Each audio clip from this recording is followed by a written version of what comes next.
So, athletics. So if you look at the three different corners of the screen, you'll see the different athletic opportunities that we offer at Cranbrook. The reason why I chose this photo in particular is because in our natatorium, we have these two huge circles at the top. There's another one over here. It's just cut off from the picture. But when the circles open and close, right? So if it starts to rain outside, and you're swimming in the swimming pool, you'll feel some of the raindrops coming in, or sometimes birds fly through. It just really opens up the entire space. It was designed by a Cranbrook graduate, and it's the very same Cranbrook graduate that is designing the President Obama's library in Chicago. So we're very proud of the architecture that we have on our campus. But with sports, well, some of our strongest teams, our most competitive teams are soccer, golf, swimming, hockey, and basketball, and field hockey as well. So we have 800 students in our upper school, and it's large enough to be competitive in a lot of different areas. We also offer over 60 different clubs and activities. Our students aren't required to be a part of a club, but most of our students are parts of different clubs. Our most popular clubs that many of our students talk about are robotics. We have over 120 students in our robotics program.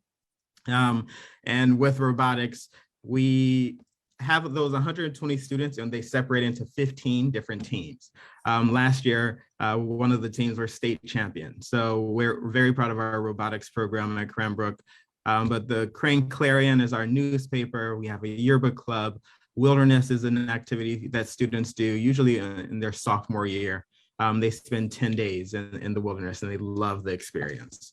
When I was a student, I didn't have that opportunity to do it. I really wasn't that interested, but our students who do go love it.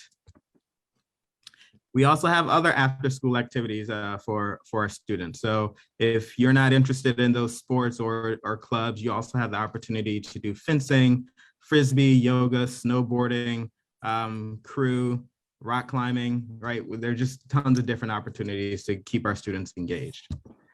As far as location, so Cranbrook, we are located about 35 minutes north of Detroit, Michigan. And Detroit, Michigan has tons of major league sporting events. We're home to the Detroit Institute of Art, where it's a museum that has over $1 billion worth of art. We're also home to the North American International Auto Show. So if you're interested in cars, automobiles, this is the place to be, because every major car company brings their latest and greatest to Detroit for you to walk around, take a look at it, sit in it. And some opportunities you may get the chance to drive it. In terms of transportation, we're about 40 minutes from the Detroit International Airport, which is the huge airport, direct flights to 13 different countries, and it's a hub for Delta. And in terms of more local things, Cranbrook is about 9 minutes to Somerset Mall. Somerset Mall is a place where you can do all the shopping, high-end shopping you want, but they also have other tiers, if you will, of stores. But it's a great place for you to window shop if you can't afford certain things. I window shop at Somerset all the time because there's so many expensive opportunities there. It's just a great place to be and just release some stress and walk around. But downtown Birmingham is about 5 minutes away. And that's a place where you can get all the restaurants that you have access to all the restaurants that you need. Or want. We have high-end restaurants, but also like if you just want a hot dog, you have that opportunity too. And some students even walk down to Birmingham. So what makes Cranbrook unique? We're not just a school, right? Many independent schools in the United States, they offer pre-K to 12 or grades 9 through 12. Cranbrook, we do that, but we also have the Cranbrook Institute of Science, which is a science museum. We have the Cranbrook Art Museum, the Cranbrook Art Library, and the Cranbrook Graduate School for Art. So we're not just a school, as I said, we're the Cranbrook educational community. Like we're a community of learners and people who love education. And we're on 319 acres of land. So everything you see in green here, it belongs to Cranbrook and is at the disposal of our students. And with that in mind, it gives our students a lot of opportunities to just go off the beaten path, right? When you're home after a long day of work in the classroom, sometimes you just want to chill and relax and look at something pretty, right? So right here we have this red bridge that leads over to our Japanese garden, and we have little waterfalls throughout our campus. We also have this sunken garden by Cranbrook House. This is the place people go usually to take their prom photos because it's so beautiful. So if you really want to decompress, this is the place most people go. Cranbrook is separated, our upper school is separated between two places. We have the Cranbrook campus and the Kingswood campus. The Cranbrook campus is where you'll have your science classes, your math classes, world language classes, and performing arts. The cool thing about Cranbrook is though it's split in between two places, you're never going to feel like you don't have access to something because both campuses have their own dining halls, they have their own gyms, their own classrooms, their own teachers, and athletic facilities. So you always feel like you have access to something. They both have their own libraries as well. Just showing you some more photos of Cranbrook. And one thing that I don't want to forget to mention is that you may hear or be aware that Cranbrook can get pretty cold. Like in Michigan, it can get cold, and you may worry about snow. But Cranbrook, on our Cranbrook and Kingswood campuses, we have heated sidewalks, right? So as soon as the snow hits the ground, you don't have to worry about stomping through tons of snow in order to get to class because it's already melted for you. This is a video of the reading room on our Cranbrook campus. So this is just a smaller part of the library on the Cranbrook campus, but this is probably the place that I love the most because I remember studying here when I was a student. And back here, there's a fireplace, and we light the fireplace when it's cold outside, and it's just a great place to chill and relax. Cranbrook, as I mentioned earlier, we have fantastic athletic opportunities.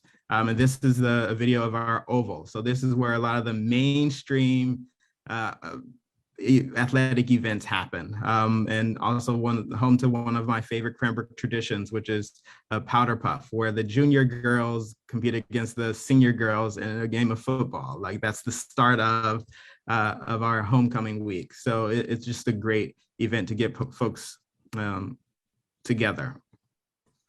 We also have a brand new tennis court. And with these tennis courts, you'll see that the seating is elevated. So it's like stadium seating for our spectators. And I don't remember if I mentioned tennis being one of our more competitive teams, but it absolutely is. And that's one of the reasons why we added more tennis courts. Science at Cranbrook. So I already talked a little bit about robotics, but one of the cool things about our science building is we have this huge periodic table of elements where in each one of the squares, there's an actual copy of one of the elements. So if you want to take a look and see like what zinc looks like in person, you can go up to the zinc square and see it. And there's also like this screen here that gives you an animation for you to learn more about the element. And we're one of the only high schools in the world to have this installment. Also mentioned that each of the campuses has their own dining hall. So this is the Cranbrook dining hall. This is what it looks like with people in it.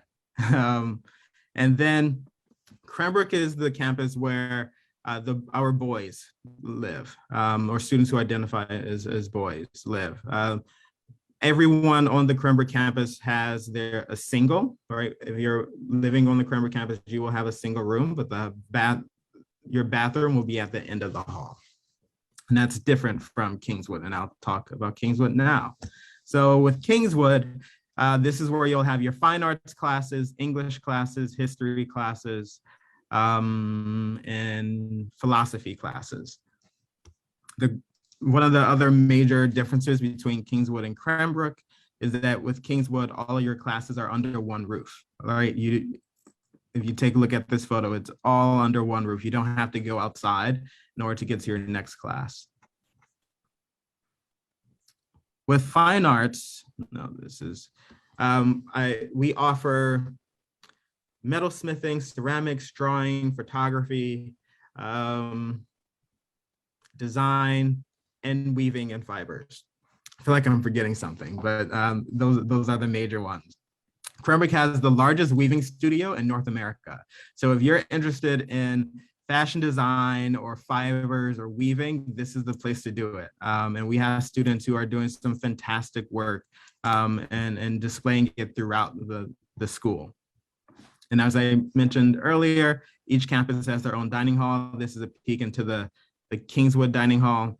And with Kingswood, they also have the student cafe. So this is the cafe where students are the only people allowed to chill in here. So as a faculty member, I can only go in, buy something, and I have to get out because it's a students only space, and our students love that. And when I was a student here, that was not an option, and I wish it was back then. And this is what the dorms look like for Kingswood. With Kingswood, as a freshman and sophomore, you're more than likely going to have a roommate. As a junior or senior, you could possibly have a single. Seniors definitely have singles. But the benefit is that with Kingswood, the bathroom is attached to your bedroom. Whereas at Cranbrook, you have to go to the end of the hall for the bathroom. And there's even more stuff that's cool about Cranbrook. As I mentioned earlier, we have a Cranbrook Art Museum on our campus. And I personally think things look better in video than they do in pictures. So here's a video of the exterior of our art museum and art library, right? This is a place where we as students would play Frisbee, right? We'll play Frisbee in the ponds just to spice things up. Yes, we have tons of grass and fields at our disposal, but sometimes you want to spice things up. And we really just use this space to have fun, but also relax. And inside the museums, sometimes we have exhibits that were in the Smithsonian Museum in Washington, D.C. And then those exhibits will come to our campus. And so our students have access to some pretty significant exhibits. We have our own collection of artwork as well. Our students can also have access to the collections wing of the museum, where they have to take this huge elevator to the lower level of the museum, and they could see some things that aren't on the main floor. You see this guy here, this isn't a man, this is a statue made out of brass. And that's just something that our students can get up close and personal and analyze and have conversations about. That's just because we, again, have a full-fledged museum on our campus. And this is the inside of the museum. We're not going to look at the whole video, but I'll fast forward quickly just so you can see just how large it is. So our students, again, they have full access to this. It's a museum that's open to the public. We have over 250,000 visitors every year, and those visitors have to pay, but as a Cranbrook student, you enter the museum for free. And you can enter whenever the museum is open. And as I said, there's always something circulating. So every other month, there will be a new exhibit taking place.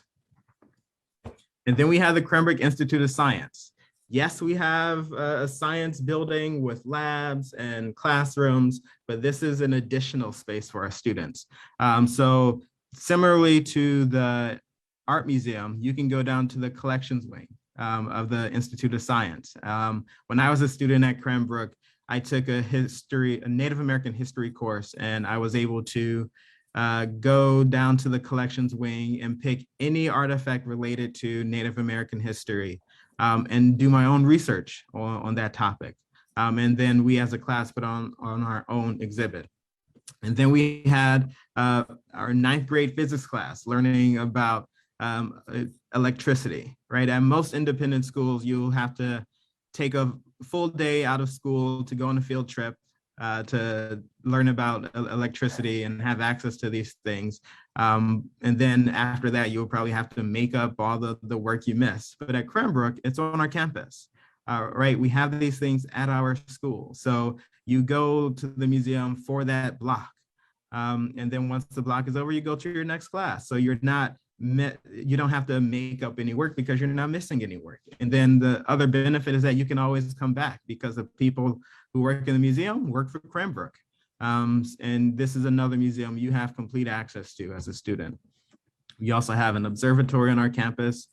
So those students who are interested in planetary astronomy or stellar astronomy, right, they have access to the observatory. And we have courses in planetary astronomy and stellar astronomy as well. And our students like to have fun. So this is a photo of that Friday night lights I was talking about, where we bring in these huge lights to our oval to have these night football games. Sometimes we have these huge carnival games on campus. This picture here is, this is our director of the upper school, where she's playing Connect Four with a student. We have dunk tanks on our campus. Our students love camaraderie, being around each other. Students have the opportunity to participate in band and perform for different athletic events, and also have their own concerts. In the dorms, we have themed dinners. So once a month, we have a dinner together as a residential community.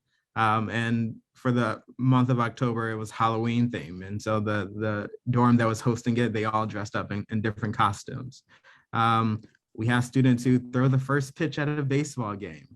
We love taking students to those different activities off campus. And these are some photos of Powder Puff. I mentioned that very early in the conversation, but our kids really get in the spirit of celebrating Cranbrook.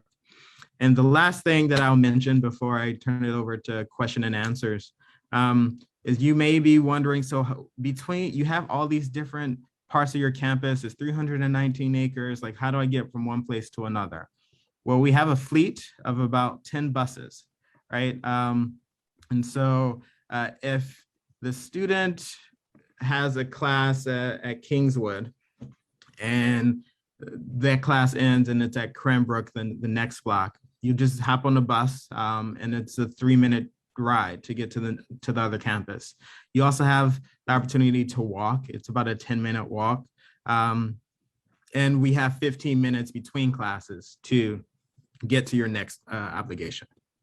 And that's Cranbrook. Thank you so much, Maury, for the great presentation. So I just want to talk briefly about Cranbrook from the presentation to our parents and students. So Cranbrook School là school trường Cranbrook là trường mà một trong những trường nội trú hàng đầu của nước Mỹ ở thành Michigan, và trường Cranbrook cũng như là những gì mà thầy Maury Hill vừa mới giới thiệu thì là một trường vô cùng lớn với khoảng tầm là 800 học sinh đang theo học tại nhà trường, với rất là nhiều các hoạt động khác nhau. Nếu như các bạn nào mà quan tâm đến lĩnh vực nghệ thuật hay là quan tâm đến lĩnh vực khoa học hay là thể dục thể thao thì tại trường Cranbrook là có thể trang bị, cũng có thể cung cấp tất cả các hoạt động đó cũng như các cái khóa học dành cho các bạn học sinh.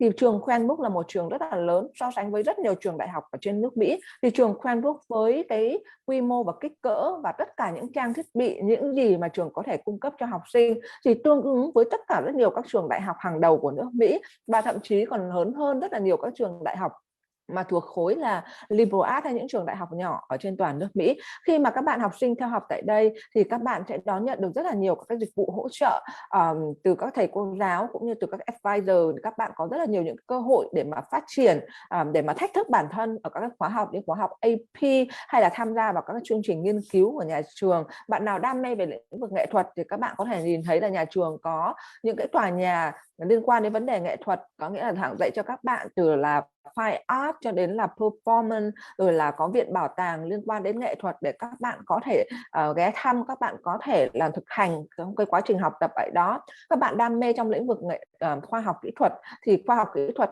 tại trường Cranbrook là một trong những chương trình rất mạnh của trường Cranbrook, và các thầy cô giáo ở đây là những người hàng đầu mà trong cái lĩnh vực đào tạo được dạy tại trường Cranbrook, và có rất là nhiều các cái nghiên cứu, các cái công trình hay dự án các bạn học sinh tại trường Cranbrook có thể tham gia. Tất cả những cái gì mà trường Cranbrook có thể cung cấp cho các bạn học sinh thì thể hiện rất là rõ ở cái cơ sở vật chất của nhà trường, tất cả những cái chương trình giáo trình mà nhà trường giảng dạy, và đồng thời đó chính là thể hiện qua cái kết quả mà các bạn học sinh của trường Cranbrook khi tốt nghiệp được nhận vào các trường đại học của trên toàn nước Mỹ. Thì phần lớn các bạn học sinh của trường Cranbrook được nhận vào những trường đại học hàng đầu của nước Mỹ. Và bây giờ thì là thầy Mori sẽ giải đáp mọi thắc mắc cũng như là câu hỏi của quý vị phụ huynh cũng như là các bạn học sinh dành cho thầy. Không biết là quý vị phụ huynh hay là các bạn học sinh nào có câu hỏi thì các bạn hãy bật micro và đặt câu hỏi trực tiếp cho thầy. Miss Hương ơi, cho mình hỏi đi, cho mình hỏi thầy một chút đi, bên trường đi. Vâng ạ. Thì như này nè, mình muốn hỏi cái câu hỏi này thì hỏi cho con gái mình, nhưng mà mình cũng nghĩ rằng là câu hỏi này thì đang rất là nhiều phụ huynh mà tham dự đây muốn hỏi đây. Thì quay lại câu chuyện của năm trước một chút, bởi vì mình muốn có một câu trả lời thỏa đáng để mà trả lời cho con mình đó. Vâng. Cho mình hỏi thầy rằng là cái điều kiện mà tuyển sinh của nhà trường như thế nào? Và thứ hai nữa là cái kết quả của con mình năm ngoái thì như thế nào, bởi vì đến bây giờ thì bên gia đình vẫn chưa có nhận được cái câu trả lời chính thức từ bên phía nhà trường. Thì và cái điều kiện là cho mình biết nguyên nhân tại sao là đến bây giờ nhà trường vẫn không trả lời cho học sinh. Tại vì như thế này nè, cái điều này nó đã làm ảnh hưởng đến cái cơ hội chọn lựa những cái trường khác cũng như là những cái cơ hội tài chính liên quan.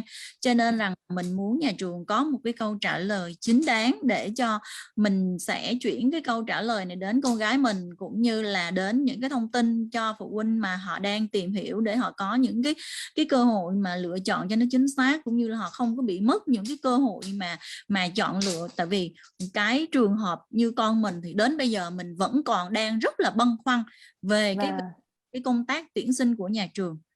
Vâng ạ. Chuyển lời tới thầy dùm ạ. Vâng, Maurice, so her question here is, what is the admission requirement at Cranbrook, and what is the reason why, what is the factor you actually based on when you evaluate the student application, and why the student applied last year that in the wait list? So can you explain about that to the student and parent? I missed the last part. Why did the students last year were on the wait list? Yeah, so her kids were in the wait list last year, and when she have a interview and everything seemed good. But then, when the decision came out, and her kids were in the wait list and have to wait for quite long before the school said it's really full, cannot accept the student anymore. So she really wondered about that, and because she for her daughter case. Yeah. I wasn't part of the admission committee last year, right? I started at Cranbrook in June. So I can't speak as to why that particular student was waitlisted. And that's probably something we could talk offline about. But I will say Cranbrook's admission process is competitive. For our international students, I get hundreds and hundreds of applications.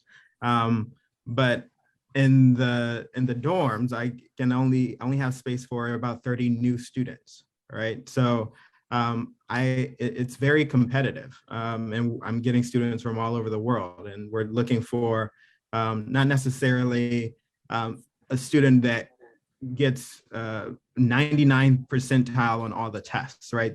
That's great, but that's not all that we're looking for. We want to have students who are going to contribute to our community in different ways, right? It's a holistic admission process. I'm looking for what the student brings, what are some of the student's challenges? Can we meet those challenges, right? Can we work with that student to make them the best version of themselves, right? So it's not a science to admissions, especially for selective admissions. It's just not about checking boxes, and if you check the boxes, you're automatically admitted. That's not how it works. It's really just trying to figure out the student, and if it's going to be, if we can work with the family, if the student will be successful at our school, and if it's a strong applicant compared to the other people that have applied. Like you may be a strong applicant. Most of the people who apply to Cranbrook are admissible. We just can't admit everyone. So there's that level of selectivity in the process as well. So her whole question here is, what is the admission requirement? Yeah. So we don't have specific cutoffs when it comes to like test scores or TOEFL scores. But I will say that many of our students have TOEFL scores above 100. But we definitely have students who are on our campus who have a TOEFL score of 90, right? So again, it goes back to, just because you get above 100 doesn't mean you're going to be admitted, right? There are pros and cons to things. But in the application process, students will have to interview with me. There's a questionnaire that they have to complete, 2 teacher recommendations, a counselor recommendation, and transcripts for the past couple of years. And for standardized tests, I mentioned TOEFL or IELTS, but we also have the SSAT requirement. And for those tests, I would just say get as high as you can. Our students do very well on standardized tests. But again, I'm not just going to admit you because you score high on a test. Okay, thank you so much, Maurice. Sau câu trả lời của thầy, bởi vì rằng là thầy cũng mới bắt đầu làm việc từ trường từ tháng 6 đó chị, cho nên là những cái kết quả trong vấn đề tuyển sinh của năm ngoái thì thầy sẽ phải nhìn lại vào hồ sơ và có thể phản hồi lại cho gia đình cũng như là cho các quý vị phụ huynh sau. Chứ thầy, bởi vì năm ngoái là thầy Taylor là người quản lý cũng như là người phụ trách trong vấn đề duyệt hồ sơ của trường Cranbrook, thì thầy Taylor thì giờ không có làm tại trường Cranbrook nữa rồi. Còn nhìn chung thì câu trả lời của thầy là về điều kiện để tuyển sinh của nhà trường. Thì quá trình tuyển sinh của nhà trường cũng không khác gì cái quá trình tuyển sinh cho những cái trường đại học danh tiếng của nước Mỹ. Thì trong đó thì nó rất là lựa chọn, bởi vì như thầy nói là năm ngoái nhà trường chỉ nhận có khoảng tầm là hơn 30 các bạn học sinh thôi là quốc tế ở trong ký túc xá của nhà trường. Nhưng nhà trường thì nhận được là hàng trăm các cái hồ sơ của các bạn học sinh. Vì thế cho nên rằng là không phải rằng là các bạn học sinh nào nhà trường cũng có thể là nhận được, mặc dù là hồ sơ của các bạn rất là mạnh. Nhưng mà thầy về một trường hợp cụ thể nào đó thì thầy sẽ phải nhìn vào hồ sơ và thầy sẽ phản hồi lại sau. Còn với cái điều kiện để mà tuyển sinh thông thường thì các bạn sẽ cần phải có hoàn thiện cái application của các bạn. Các bạn cần phải có bài thi, điểm thi TOEFL cũng như là điểm thi SSAT là càng cao thì sẽ là càng tốt, càng có cái vị trí hơn. Tuy nhiên còn tùy thuộc vào các cái yếu tố khác. Như thầy nói là cái điểm TOEFL nhìn chung của các bạn học sinh theo học tại trường Cranbrook thì là trên 100, nhưng cũng có bạn được 90, bởi vì là còn tùy thuộc vào các cái yếu tố khác như là yếu tố bài luận, yếu tố thư giới thiệu của các thầy cô giáo. Thì trong đó sẽ có 2 thư giới thiệu của thầy cô giáo chính và 1 thư giới thiệu của counselor, hay là còn gọi là của thầy cô giáo chủ nhiệm hay là người quản lý học sinh tại nhà trường. Ngoài ra thì các bạn học sinh sẽ tham gia vào phỏng vấn với lại thầy khi mà các bạn nộp hồ sơ cho trường Cranbrook, chị ạ. Như thế này chị Hương, những cái điều kiện thầy nói đó, thì mình xin nói rõ luôn là con mình IELTS là 7.5, SAT là 2002 trên 2004, điểm ở trường là 9.8. Và trong buổi phỏng vấn thì kết quả nhà trường thầy thông báo lại là mọi thứ đều good hết. thì giống như là nói là ở trong waiting list, ở đây gia đình không có yêu cầu rằng là khi phỏng vấn thì nhà trường phải trả lời, phải nhận con mình. Bởi vì đây là giống như mình gọi là vấn đề ở đây gọi là đối tác với nhau, cho nên rằng là gì, khi nhà trường được hay không được tuyển sinh hay không đồng ý tuyển sinh thì cũng phải trả lời chính thức và trả lời ngay và luôn. Để làm gì? Để cho học sinh họ không mất đi nhiều cái cơ hội khác. Cho nên rằng nếu mà nhà trường nói như vậy thì bây giờ trả lời qua cho phụ huynh như thế nào, trả lời qua email hay như thế nào, hay là qua bên AMVNX hay như thế nào, để mình có một cái câu trả lời thỏa đáng cho con gái mình. Bởi vì sao? Con mình nó nói rằng là khi con phỏng vấn á, thì nhà trường thầy phỏng vấn cho con đều nói kết quả là good, excellent hết. Rồi các điều kiện của con thì gần như là ở một cái mức cũng rất là tốt. Nhưng mà con chờ đợi hoài như vậy thì con thấy là gì? Nhà trường chủ yếu là Cranbrook ở đây làm việc không giữ lời hứa. Và một cái điều rằng là trong giáo dục không được, con mình nó đại diện nó nói là nó không đồng ý và nó không tôn trọng về cái cách làm việc này của Cranbrook. Vậy thì cái việc mà Cranbrook đi thuyết trình như thế này thì có xảy ra trong năm này nữa hay không? Thì việc đó là, và Cranbrook phải cam kết với phụ huynh như thế nào, trả lời trong vòng bao lâu sau khi phỏng vấn. Thì như vậy thì phải cho mình biết luôn đi. Để thứ nhất là gì? Mình sẽ, nếu mà có phụ huynh nào cần chia sẻ, cần tìm hiểu về Cranbrook, nếu mình biết mình sẽ chia sẻ một cách nó chính xác nhất. Vâng. Thực ra thì trường thầy cũng vừa nói như thầy nói đó chị, thì thầy hoàn toàn là mới tại trường Cranbrook, mặc dù là thầy là cựu sinh viên của trường Cranbrook thì thầy không thể nào trả lời được bất cứ một cái câu hỏi nào dành cho các bạn học sinh cụ thể cả, đến khi mà thầy có thể xem xét lại hồ sơ rồi có gì thì thầy sẽ phản hồi lại cho chị qua email nha chị. Còn rằng là thực ra một nói thì tất cả các cái trường nội trú của nước Mỹ thì cái nền văn hóa của Mỹ thì nói là đây là một cái nền văn hóa lịch sự.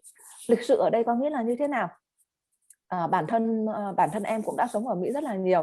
Lịch sự ở đây là luôn luôn mọi người luôn luôn là nói good, mọi người luôn luôn nói cảm ơn, đấy là lịch sự. Cho nên là nhiều khi rằng là đấy cũng là một cái mà người ta gọi là đánh vào cái tâm lý của mọi người đó chị. Thì nhiều khi các bạn học sinh nghĩ rằng là nhà trường rất là thích mình, nhưng mà đến khi nhận cái kết quả thì các bạn lại cảm thấy buồn. Tuy nhiên thì theo em biết thì cái hồ sơ của bé thì rất là xuất sắc chứ không phải là không xuất sắc. Tuy nhiên thì như nhà thầy nói rằng là bởi vì nhà trường còn có rất nhiều các cái lý do khác nhau, nhưng mà thầy sẽ nhìn lại hồ sơ và thầy sẽ phản hồi lại qua email cho chị nhé. Phải trả lời chính thức qua email thì cái thông tin liên lạc ở phía gia đình thì chắc nhờ cô Hương cung cấp cho thầy giúp nha. Và Vâng, em sẽ gửi cho thầy cái địa chỉ email của chị. Ví dụ trong vòng 1 tuần, 2 tuần hay như thế nào thì cho mình biết. Tại vì thực sự như thế này này, nói thật ra luôn là cái việc mà học tập thì sẽ có rất là nhiều trường, và học tập là việc học cả đời.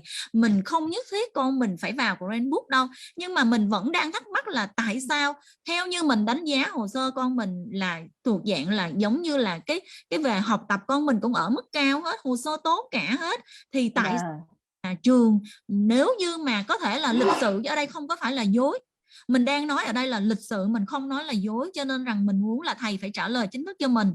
Thì như vậy cái thông tin này sẽ cho mình cũng như là cho các phụ huynh ở đây biết thông tin thôi. Thì thì cảm ơn cô Hương và tôi xin nhường lại cho các phụ huynh khác. Vâng ạ, vâng, cảm ơn chị. Dạ, không biết các bạn học sinh khác cũng như quý vị học sinh, quý vị phụ huynh cũng như các bạn học sinh có bất cứ câu hỏi nào dành cho thầy không ạ?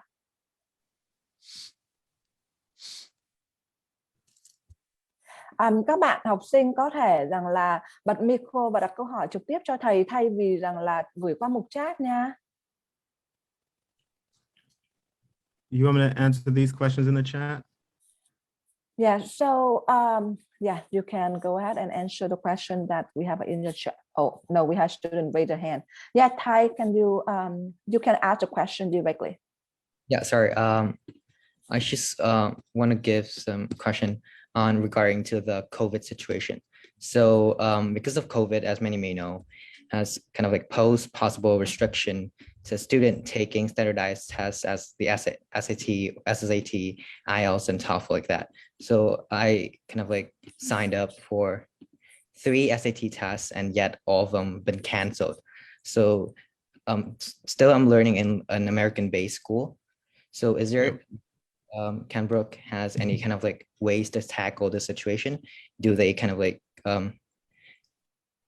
is there kind of like any policy or just disregard the standardized test score as a whole? Yeah, thank you for that. So in terms of alternatives for how students can test, we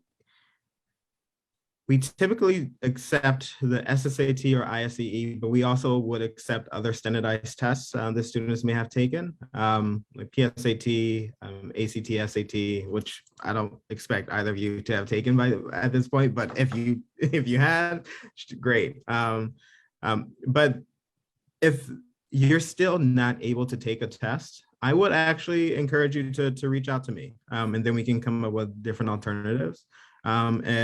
As I'm working with AMVNX, we together can hopefully work to come up with a solution.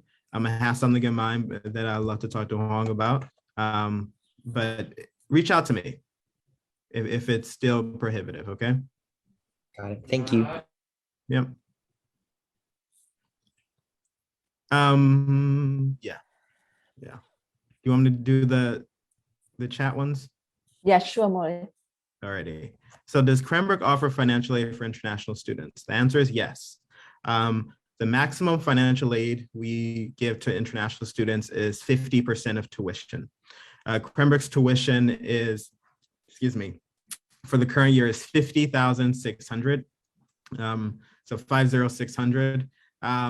And so the maximum scholarship a student could get is 25,300. We think that's a very competitive price for a school like ours, and we're very happy and that we're able to make Cranbrook accessible for families. So I know many independent schools don't offer financial aid to international students, so we're very happy about that. How is the coronavirus situation faring around the school? So last year, Cranbrook allowed all of their students to be on campus all school year. So if a student was able to get into the United States, they could stay on our campus and take classes on campus all year, which was awesome. And we're very proud of ourselves for doing that. And the same is true for this year. Like this year, we're not offering any online opportunities because all of our students are on campus. And students just have to wear a mask when they're indoors. The only place they can take their mask off is when they're in one of the residence halls. So we really want to just have some sense of community, right? So we allow students when they're in the hallways of the residence hall or in our common spaces, they can have their masks off. As far as vaccination in our residential community, about 98% of our students are fully vaccinated, which is awesome. And if there is a positive case in the dorms, there's a separate place for them to stay. So we're very proud of the things that we've done as an institution to help mitigate the spread of coronavirus. What values does Cranbrook look for in prospective students? Or the student doesn't? Yeah, great question. We, as an admission officer, I absolutely understand that you may not have access to some extracurricular opportunities. And I'm not going to penalize you for that, right? I think as an admission professional, we have to understand that a student is able to do as much as they're able to do, right? So just even though you don't have access to, I don't know, a swimming team. Like, I'm not expecting every kid to be a swimmer, right? Because I know that isn't a reality for every kid. But if you are active in your community, right? If you want to do more than just the status quo, right? Those are the things that you can talk about in your application and in your interview.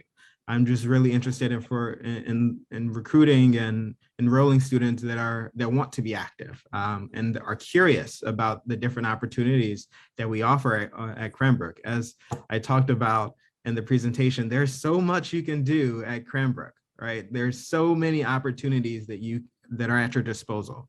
How are you going to use those opportunities? And that's what I'm looking for in a student who has demonstrated that even though they may not have they may not have access to certain things. They're still doing something. I hope that answers your questions. Okay, so a few of things, few questions you answered that probably the common question from a lot of parents. So I'm going to answer that about the financial aid part. Okay. Yeah. Như là thầy có giải thích thì rằng là cái tổng chi phí để theo học tại trường Cranbrook là 50.600. Thì trường Cranbrook là một trong những trường nội trú mà duy nhất, một trong những trường nội trú của nước Mỹ có cung cấp cái hỗ trợ tài chính cho các bạn học sinh. Ở trong đây học sinh quốc tế ở đây có nghĩa là học sinh đến từ rất nhiều các quốc gia khác nhau. Và như vậy rằng rất nhiều các bạn học sinh cũng như quý vị phụ huynh ở đây một lần nữa thì rằng là tôi cũng muốn giải thích rằng là khi mà thầy đã nói đến đến cái mức học bổng như thế có nghĩa là chứ chắc đã phải là học sinh Việt Nam, mà là học sinh chẳng hạn như đến từ châu Phi, học sinh đến từ các cái quốc gia khác mà nhà trường có một cái số lượng nhỏ, rất nhỏ học sinh mà nhà trường cần tuyển sinh và học sinh đó xuất sắc thì nhà trường có thể cung cấp hỗ trợ tài chính. Bản thân tôi là người mà đã trải nghiệm rất là nhiều năm làm việc cùng với trường Cranbrook và gửi các bạn học sinh tới AMVNX. Có rất nhiều các bạn học sinh theo học tại trường Cranbrook. Thì các bạn học sinh phải nói một câu rằng các bạn học sinh Việt Nam hãy xác định khi đi theo học tại trường Cranbrook và muốn nộp hồ sơ và có được cái hồ sơ của mình thực sự cạnh tranh để vào trường thì các bạn thực sự xác định rằng là các bạn sẽ cần phải đóng toàn bộ các chi phí để mà theo học tại nhà trường. Còn nếu khi mà xét duyệt hồ sơ của các bạn mà nhà trường cảm thấy rằng là nhà trường có thể cho được các bạn phần nào để mà hỗ trợ thì nhà trường sẽ giải đáp, sẽ có thể là hỗ trợ. Tuy nhiên nếu như bởi vì cái yếu tố này nó có thể rằng là hạn chế cái việc các bạn sẽ được nhận vào trường thì các bạn hãy thực sự là cân nhắc cái điều đó.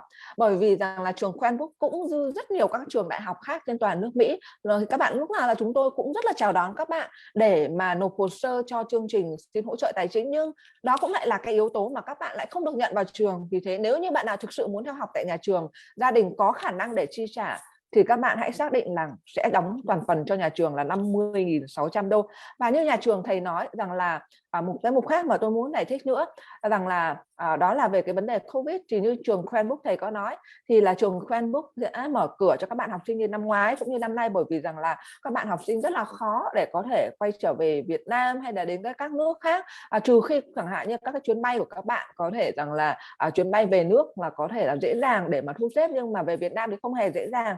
Thì thường thì nhà trường có thể hỗ trợ trong việc là các bạn ở trong ký túc xá của nhà trường, hoặc là hỗ trợ các bạn trong cái việc rằng là các bạn sẽ ở với lại host family, hay là các bạn có người thân quen ở Mỹ thì các bạn có thể đến đó ở trong những cái kỳ nghỉ của nhà trường.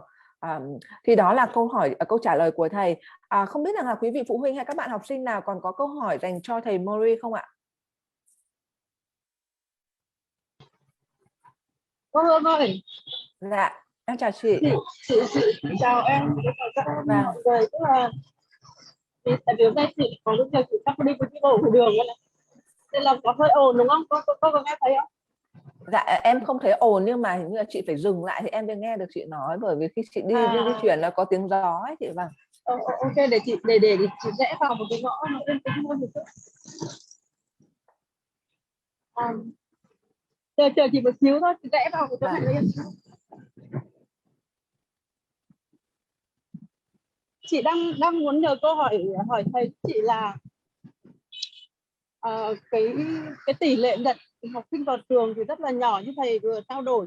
Thế thì những cái bạn mà được nhận á, so với những cái hồ sơ còn lại thì thực ra là về những cái điểm chuẩn hóa và cái điều kiện đầu vào mà có thể đo đếm được thì gần như là những cái bạn xuất sắc thì đều có. Thế thì cái điểm khác biệt ở những cái bạn được nhận đấy thì so với những bạn mà không được vào ấy cô, thì nó thường là trong cái tiêu chí của trường thì là thầy có thể chia sẻ thêm được không?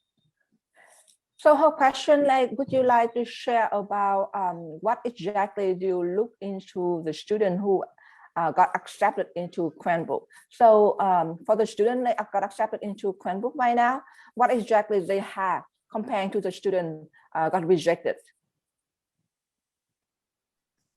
That is a tough question.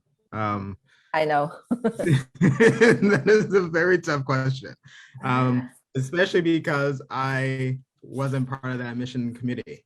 All right. As I said, I started working here in June, right? Our admission decisions go out in March. So I don't have the luxury of having that that sense of the entire admission process for all of those students. Right. So like I could read every single application for every student from last year, but I don't think that would be the best use of time. But I will say our Cranbrook students are academically curious, academically excited, academically strong, but also from the students that I've talked to, they are socially curious, if that makes sense, right? It's not just about academics. You have students who really want to think about changing the world, right? And right, and taking things to the next level. Cranbrook, we have 2 mottos. The first motto is aim high, right? So we want our students who are ambitious and who have goals. But the other motto for Kingswood is enter to learn, go forth to serve. Right, so we have those students who really want to put the things that they've learned at Cranbrook into action. And an example of that is we have every year, it's a Cranbrook tradition, we have a World Affairs seminar where students can pick a global topic and do a conference for all of the students. So we as a school, we don't go to classes that day. It's just a conference that's totally run by students, talking about things happening in the world and things that they can do to fix it, right? So those are the things that we're looking for, like those students who want to learn, but think about how to make things better and use that power. It's really hard to say what specific things the students demonstrated in the application process about that, but that's just the type of students that we attract, right? Another piece of it is, and this is the last thing I'll say on it because I feel like I'm taking up too much time. It's a self-selective group of people, right? Just because we admit people doesn't mean that they're going to come. Right. So of the people that we admit, we think they will be strong fits, but those students also have to have that same mindset when they're coming to Cranbrook. Right. So that's how the I don't want to call it game, but that's how the process works, where we look for certain things in students, but also students have to look for certain things in Cranbrook and have an understanding of what they want out of their learning experience as well. Thank you, Maureen.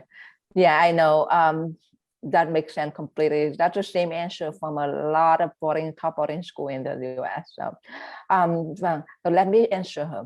So, chị ơi, câu trả lời của thầy thì đó cũng rất là khó để mà có thể trả lời được rằng là cái sự khác biệt giữa cái hồ sơ của các bạn học sinh mà được nhận và những các bạn học sinh mà hồ sơ bị từ chối, bởi vì rằng là nhà trường dựa vào rất là nhiều các cái yếu tố khác nhau để mà có thể trả lời, và cái yếu tố đấy quá trình để mà tuyển sinh tại trường Cranbrook cũng như rằng là rất là nhiều các trường nội trú top trên toàn nước Mỹ, thì đó là cái quá trình gọi là holistic admission process. Họ dựa vào rất là nhiều các cái yếu tố khác nhau để nhìn nhận học sinh, để xem là học sinh có phù hợp với lại cái campus của nhà trường hay không, có phù hợp với các bạn học sinh đang theo học tại nhà trường hay không, có năng động hay không, có sáng tạo hay không, có thực sự rằng là có độc lập để tự mình làm rất là nhiều các cái điều khác nhau để mà tận dụng những cái cơ hội có được tại trường Cranbrook hay không. Thì thực ra một cái với các bạn học sinh mà nộp trường top thì cũng từ năm 2021 thì em thường có nói với các bạn là nên phải nộp hơn nhiều trường thay vì rằng là nộp một trường, bởi vì rằng là bởi vì cái Covid nó diễn ra, đó là một cái nó thay đổi cái gọi là cái landscaping của cái việc là tuyển sinh của các trường nội trú hàng đầu của nước Mỹ rất là nhiều, bởi vì là cái số lượng hồ sơ mà các trường nội trú trong năm 2020 được nhận được hay là 2021 nhận được vô cùng lớn, cho nên rằng là thậm chí rằng là trường Cranbrook nhận học sinh Việt Nam năm ngoái cũng có chỉ có một học sinh, hay là các trường khác cũng thấy rất nhiều trường St. Paul, Petty hay là Episcopal là những cái trường mà họ chỉ nhận như thế thôi, bởi vì nó có nhiều các cái quốc gia khác và họ còn có nhiều các cái vấn đề khác nhau trong cái quá trình tuyển sinh, bởi cái hồ sơ nó lớn quá nhiều với các trường nữa. Và như vậy cho nên rằng là cái câu trả lời là các bạn phải chuẩn bị cái hồ sơ thật tốt, những cái bài luận của các bạn thật tốt, cái cuộc phỏng vấn của các bạn là phải vô cùng là gây ấn tượng với các trường. Nhưng mà để có được những cái điều đó thì các bạn cần phải có những cái trải nghiệm, các bạn cần phải có những cái nghiên cứu, các bạn cần phải có cái sự đọc, có nghĩa là đọc rất là nhiều để có cái sự hiểu biết, để nâng được cái sự hiểu biết, để mà khi mà phỏng vấn với nhà trường thì có thể rằng là chia sẻ những cái gì mà các bạn biết, chia sẻ những cái gì như thầy nói rằng là nhà trường họ mong muốn những gì có thể thay đổi cái thế giới này. Thì đây cũng là một cái mà có nghĩa rằng là ý thầy ở đây có nghĩa rằng là các bạn dám làm, dám suy nghĩ và dám làm, dám áp dụng những cái gì mà mình học được để vào trong thực tế. Đấy là cái câu trả lời của thầy, và đây em cũng chắc chắn rằng đấy cũng sẽ là câu trả lời của rất nhiều các trường nội trú khác trên toàn nước Mỹ.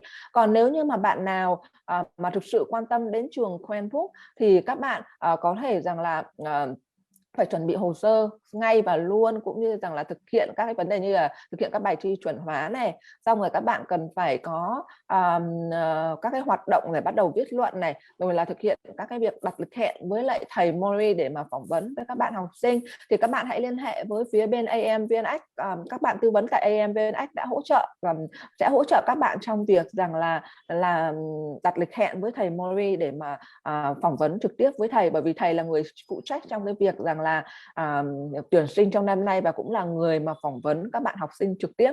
Vâng, chị Hằng ơi, không biết là chị Hằng còn có thêm câu hỏi gì nữa không? Chị cho chị hỏi thêm một chút là trong cái trường hợp mà học sinh waitlist thì chị muốn hỏi cái đối tượng waitlist là khi mà tức là cái hạn cuối cùng để trường trả lời cho học sinh ý, là con có được nhận vào trường hay không, là trong thời gian bao lâu. Và cái đối tượng waitlist thì thường có hai cái, một là trường đã nhận đủ và bạn có thể chờ để mà khuyết một cái học sinh khác không đến trường, không nhận vào, không vào trường học chẳng hạn, hay là cái waitlist đấy là để chờ đến cái thời hạn để trường xem xét cái tổng thể của các bạn để lấy ra cái số lượng bạn trong cái top mà những bạn đã apply thôi. Tại vì nó tức là kiểu tự nhiên chị nghĩ đến cái câu hỏi khi mà cái chị phụ huynh lúc nãy chị chia sẻ cái việc là con chị chờ từ năm ngoái mà trường không viết lại, thì thực ra chị nghĩ nó cũng nó như là cái câu chuyện có thể là con mình chưa phù hợp với cả cái môi trường của trường và cái văn hóa lịch sử của bên kia. Tuy nhiên là đến một cái thời điểm nhất định thì gia đình cũng cần được biết là cái hạn để các con có cái kết quả là được hay không được á. Wow. So her question here, if the student, why student got into the wait list, and when the student will know the decision from the school when the student are on the wait list. So she just want to learn more about that so she can prepare for her son applying in the future. Yeah. Yeah. So with the waitlist process, they're notified that they're on the waitlist at the very same time people are notified if they were admitted or denied. Whether or not you get off that wait list depends on a whole lot of factors. It would be after April, right? Mid-April on is when you'll probably first hear back. Start to hear back from us about different openings, and the reason is we have to see how many students that we admitted are actually going to come to Cranbrook, right? If the students who we admitted, if they all said that they're coming to Cranbrook, no one is getting off the wait list, right? But if the students, if only, I don't know, and I hope this doesn't happen, but if only 2 students of all the students that we admitted say that they're coming to Cranbrook, then we're going to spend a lot of time on the wait list. Because that means we have more space to fill, right? So I would say that it could be, I hate to give you a date because it really depends on so many different factors, but it could be early summer before you hear back from us. Như thầy nói thì rằng là cái việc mà học sinh vào waitlist hay là được nhận từ waitlist đó chị, thì thường vào ngày mùng 10 tháng 3 là học sinh sẽ biết được rằng là bạn học sinh đang ở waitlist hay được nhận hay là bị từ chối. Còn việc waitlist này thì nó là các bạn cũng rất là những cái ứng cử viên rất là mạnh. Tuy nhiên nó còn tùy thuộc vào rất nhiều yếu tố khác nhau. Ví dụ như bản thân em có cái kinh nghiệm từ nhà trường chẳng hạn, có thể tùy thuộc vào rằng là chúng tôi sẽ cân đối cái vấn đề là các bạn học sinh từ các quốc gia khác nhau, xem rằng là như thế nào. Và nếu như các bạn học sinh mà đã được nhận rồi mà các bạn ấy sẽ thường thì nhà trường là sẽ nhận hơi quá nhận học sinh và các bạn học sinh đó và nói rằng là sẽ không đi không theo học tại trường Cranbrook mà học tại một cái trường nội trú khác, thì là nhà trường sẽ có một hoặc hai rằng là cái spot hay là cái chỗ trống để các bạn có thể là nhận các bạn học sinh mà ứng cử viên trên top cái waitlist mà các bạn vẫn muốn theo học tại trường Cranbrook, thì nhà trường sẽ xem xét và sẽ nhận học sinh vào. Và cái cụ thể một cái quá trình thời gian nào để nhà trường có thể trả lời cho học sinh thì thường là trong cái mùa hè, còn đâu cụ thể một cái thời gian là ngày nào thì rất là khó, bởi vì nhà trường không có dựa vào cái điều đó. Thường thì tất cả các năm thì nhà trường Cranbrook là đều có là nhận các bạn học sinh waitlist cả. Và bản thân như là em là bên AMVNX là trong quá khứ là chưa bao giờ có cái chuyện là học sinh của AMVNX là phải vào trong cái waitlist, nhưng cũng đã có vào năm ngoái. Và không chỉ là tại trường Cranbrook và các cái trường nội trú top khác trên nước Mỹ. Cho nên rằng là cái điều mà các bạn cần phải nộp nhiều hơn các trường, đấy là cái điều mà cái đầu tiên mà em sẽ phải tư vấn trong cái năm nay. Không có chỉ trường Cranbrook đâu ạ, mà thậm chí rằng là các trường đại học hàng đầu của nước Mỹ. Có những trường đại học mà bản thân em có mối quan hệ rất là mạnh với nhà trường, với đại diện tuyển sinh của nhà trường, và cái bạn học sinh của phía bên em chẳng hạn như lúc đấy là gần như được vào rồi, là trong waitlist và gần như được vào rồi. Nhưng mà đến chẳng hạn như đến giây phút cuối cùng, bởi vì một vài cái vấn đề chính trị của nước Mỹ rồi là phải ưu tiên cái đối tượng này đối tượng kia chẳng hạn, thế là nhà trường cũng lại phải cho học sinh rằng là rời khỏi waitlist. Đấy là có những cái ví dụ nó có nhiều cái yếu tố nó ảnh hưởng khác nhau. Còn ví dụ như là học sinh năm ngoái của học sinh của AMVNX, thậm chí ở trong waitlist là trường Cranbrook luôn luôn là ưu tiên học sinh của AMVNX, thì các bạn học sinh đó cũng rất là nhà trường cũng đánh giá rằng là trong cái mùa hè này là chúng tôi sẽ có chỗ và chắc chắn là các bạn học sinh của AMVNX sẽ được nhận vào. Tuy nhiên là bởi vì cái tình huống là các bạn học sinh kia không có một bạn nào rút hồ sơ cả, mà nhà trường thì không thể nào tự dưng lại xây thêm một phòng hay hai phòng cho các bạn học sinh cả, cho nên là đó là cái điều mà nó cũng có những cái việc nó sẽ xảy ra. Và nhà trường không một trường nào có thể giải thích được cụ thể là lý do tại sao đó chị, bởi vì những trường top, những trường nội trú hàng đầu của nước Mỹ hay là những cái trường đại học hàng đầu của nước Mỹ sẽ không thể nào giải thích được cái lý do đó cụ thể của họ chị ạ. Cho chị hỏi thêm một câu là trường có chương trình hè cho các bạn học sinh quốc tế không, và cái việc mà nếu mà có thì cái việc mà con tham gia vào cái chương trình hè đấy thì có điều kiện tuyển sinh hay không? Her question is if Cranbrook have a summer program for international students. Right now we don't, unfortunately. That's definitely something that I've noted and thinking about for the future, but currently we do not. Như thầy nói là tại thời điểm hiện giờ thì nhà trường không có đó chị, cho nên rằng là nếu như trong tương lai có thể là nhà trường sẽ có, nhưng mà cũng chưa có chắc chắn được điều gì đó chị. Vâng. Vâng chị Hằng ơi, em cảm ơn chị Hằng nha. Bây giờ sẽ là phần thuyết trình tiếp theo của trường Episcopal ấy, bên em cũng đã bị hơi bị thời gian một chút ạ. Và em cảm ơn chị. Cảm ơn thầy. So thank you so much, Maury, for the Q&A section, and we will send you the list of the students who are going to have an interview with you. So right now we will have the presentation from Episcopal School. Ben, are you there? Cảm ơn tất cả quý vị phụ huynh. Yes, I'm here. I'm here. Yeah, Maurice, good job. That was awesome. It was fun sitting in and listening to your spiel as well. No worries. Thank you, Ben. Thank you all. Bye bye. Bye, Maury. Hi, everybody. Xin chào. First of all, thank you, Hong and AMVNX for having us. If everybody could take a moment and mute themselves, please, it would be easier for everybody. Let me. Thank you. Okay. And so before I start my presentation, which I will keep fairly short, just so that there's lots of time for questions at the end, I did want to share my screen and show a video that some of our Vietnamese students put together for this presentation. So I will go ahead and do that. Thầy sẽ chia sẻ một video của bạn học sinh đang theo học tại trường Episcopal ngay bây giờ. Episcopal là một trường trung học phổ thông nội trú hàng đầu của nước Mỹ, ở khu vực bờ đông của nước Mỹ. Đây, quý vị phụ huynh và các bạn học sinh có thể nghe chia sẻ của các bạn học sinh đang theo học tại đây. All right. Yeah. And Hoang, if you can hear and see everything, just give me a thumbs up. I can see you pretty clearly on my screen. Okay. I heard that. Yeah. Okay, good. Yeah. Lớp 11 tại trường Episcopal High School và đây là năm thứ 2 của mình. Điều mình thích nhất là tại trường này là mọi người rất là thân thiện, như là bạn quay của mình. Bạn này đang giúp mình quay và mọi người thích nhất là những hoạt động với thầy cô. Mỗi tối thứ 6 như là mình coi đá banh nè, coi bóng rổ chung với thầy cô và những hoạt động khuya như là nướng đồ ăn và chơi trốn tìm mỗi đêm với những thầy cô. Và anh nghĩ là những hoạt động này giúp tụi mình trở thành một gia đình lớn hơn. Mình đang ở tòa nhà khoa học, nơi đây là nơi chứa những đồ vật quý hiếm và rất là khó tìm trên thế giới, và mình rất thích nơi này cũng như là vì mình có rất là nhiều lớp ở đây và nơi đây mình thường xuyên tới lui và cô chủ nhiệm của mình có một lớp học trên tầng 2. Mình chúc các bạn may mắn trong kỳ tuyển sinh.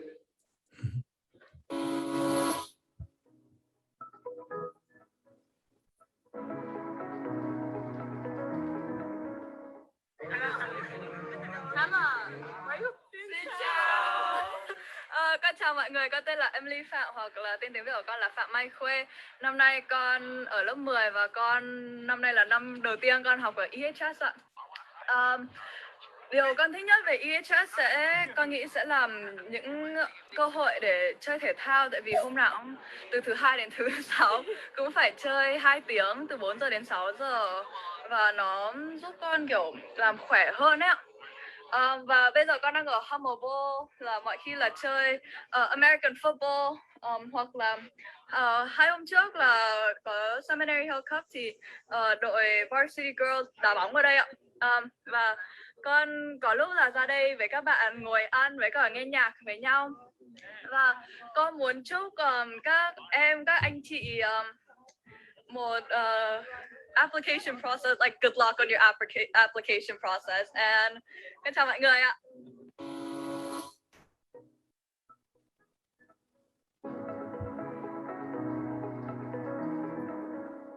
Tên là Dương Chiến và mình là lớp 9 học sinh ở Episcopal High School, và ở đây mình rất thích ở trường này bởi vì mình được ở ký túc xá với bạn và ở trường phòng rất là vui. Thầy cô cũng rất là vui và mình đang ở sân bóng rổ. Cái sân bóng rổ là sân để mình chơi, mình rất thích chơi với bạn là chơi một mình khi nào mình rảnh. Ở đây cũng có hồ bơi hoặc là sân banh để chỗ để chơi đá banh hoặc là bóng bầu dục, và vậy thôi. Mình chúc các bạn đậu để vào trường này được.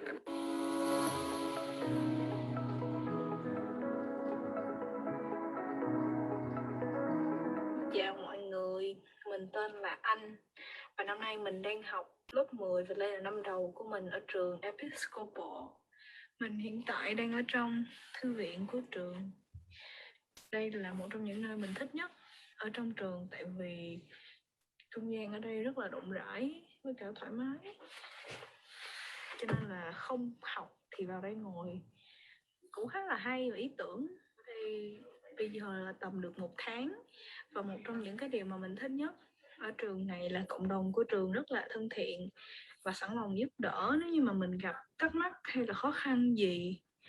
Cho nên là tại vì mọi người lúc nào cũng sẵn lòng giúp đỡ mình hết, cho nên là cái việc chuyển qua đây nó rất là dễ. Có thể mọi người nghĩ là trường nào cũng sẽ như vậy nhưng mình không nghĩ vậy. Nhưng trường ở đây có được cái này rất là tốt, cho nên là cái việc chuyển từ Việt Nam sang học nó không có khó khăn như là mọi người sẽ nghĩ. Mình nói tới đó thôi. Mong là mọi người sẽ gặp nhiều may mắn trong cái việc nộp hồ sơ đăng ký qua đây học. Và hy vọng là gặp mọi người trong năm học sắp tới. Bye bye.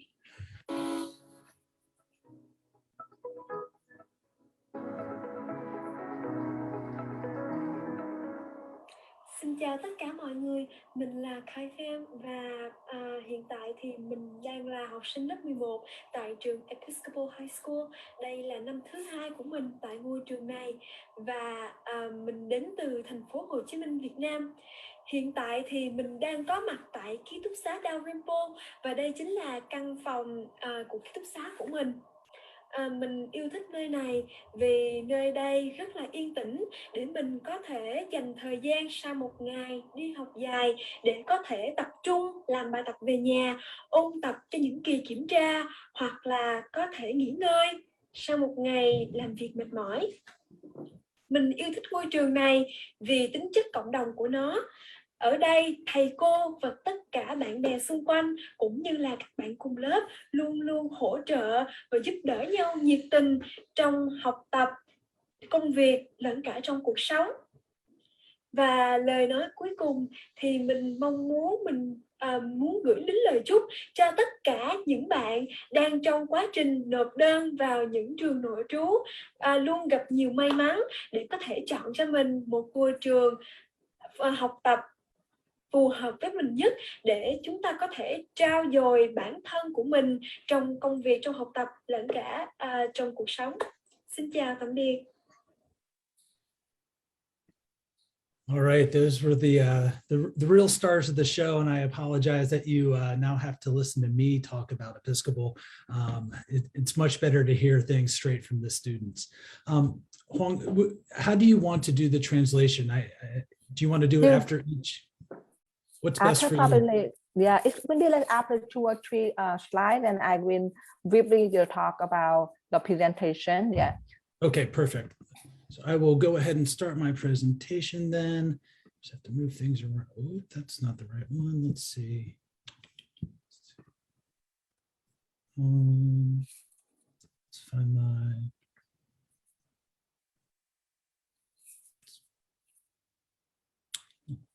There we go. Just have to. There we go. That's the way what I wanted to do.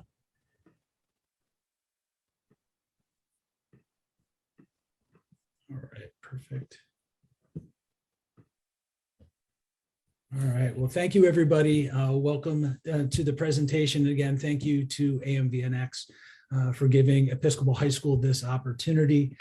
My name is Ben Douglas. I'm the Senior Associate Director of Admissions here at Episcopal High School. It's my 3rd year at Episcopal, and so all 3 years have been pretty interesting with the pandemic and COVID, but I have been in boarding schools for 22 years, and so I'm a big believer in boarding schools and the transformation or transformative power of boarding schools in young students' lives. In addition to my work as an admissions officer here at Episcopal, I also work on the freshman boys dorm. I'm one of the swimming coaches, and I do have an upper class advisory. So I do advise 8 upper class students during their time here at Episcopal.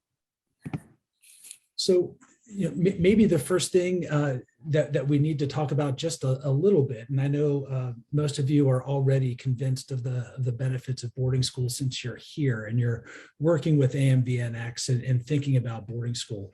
But boarding school is an awesome way for high school students to go to school. It is such an amazing opportunity for students to learn both broadly and deeply about things that they're passionate about. It's an awesome opportunity for students to develop new passions, both academically and with extracurriculars. It's an unparalleled opportunity for students to live in close community with students from all over the world that come together for the same purpose, and they have the same ambitions and drive as you do. And then lastly, it really fosters an amazing sense of independence, where students are responsible for their own work and they're responsible for communicating with their teachers and with their coaches.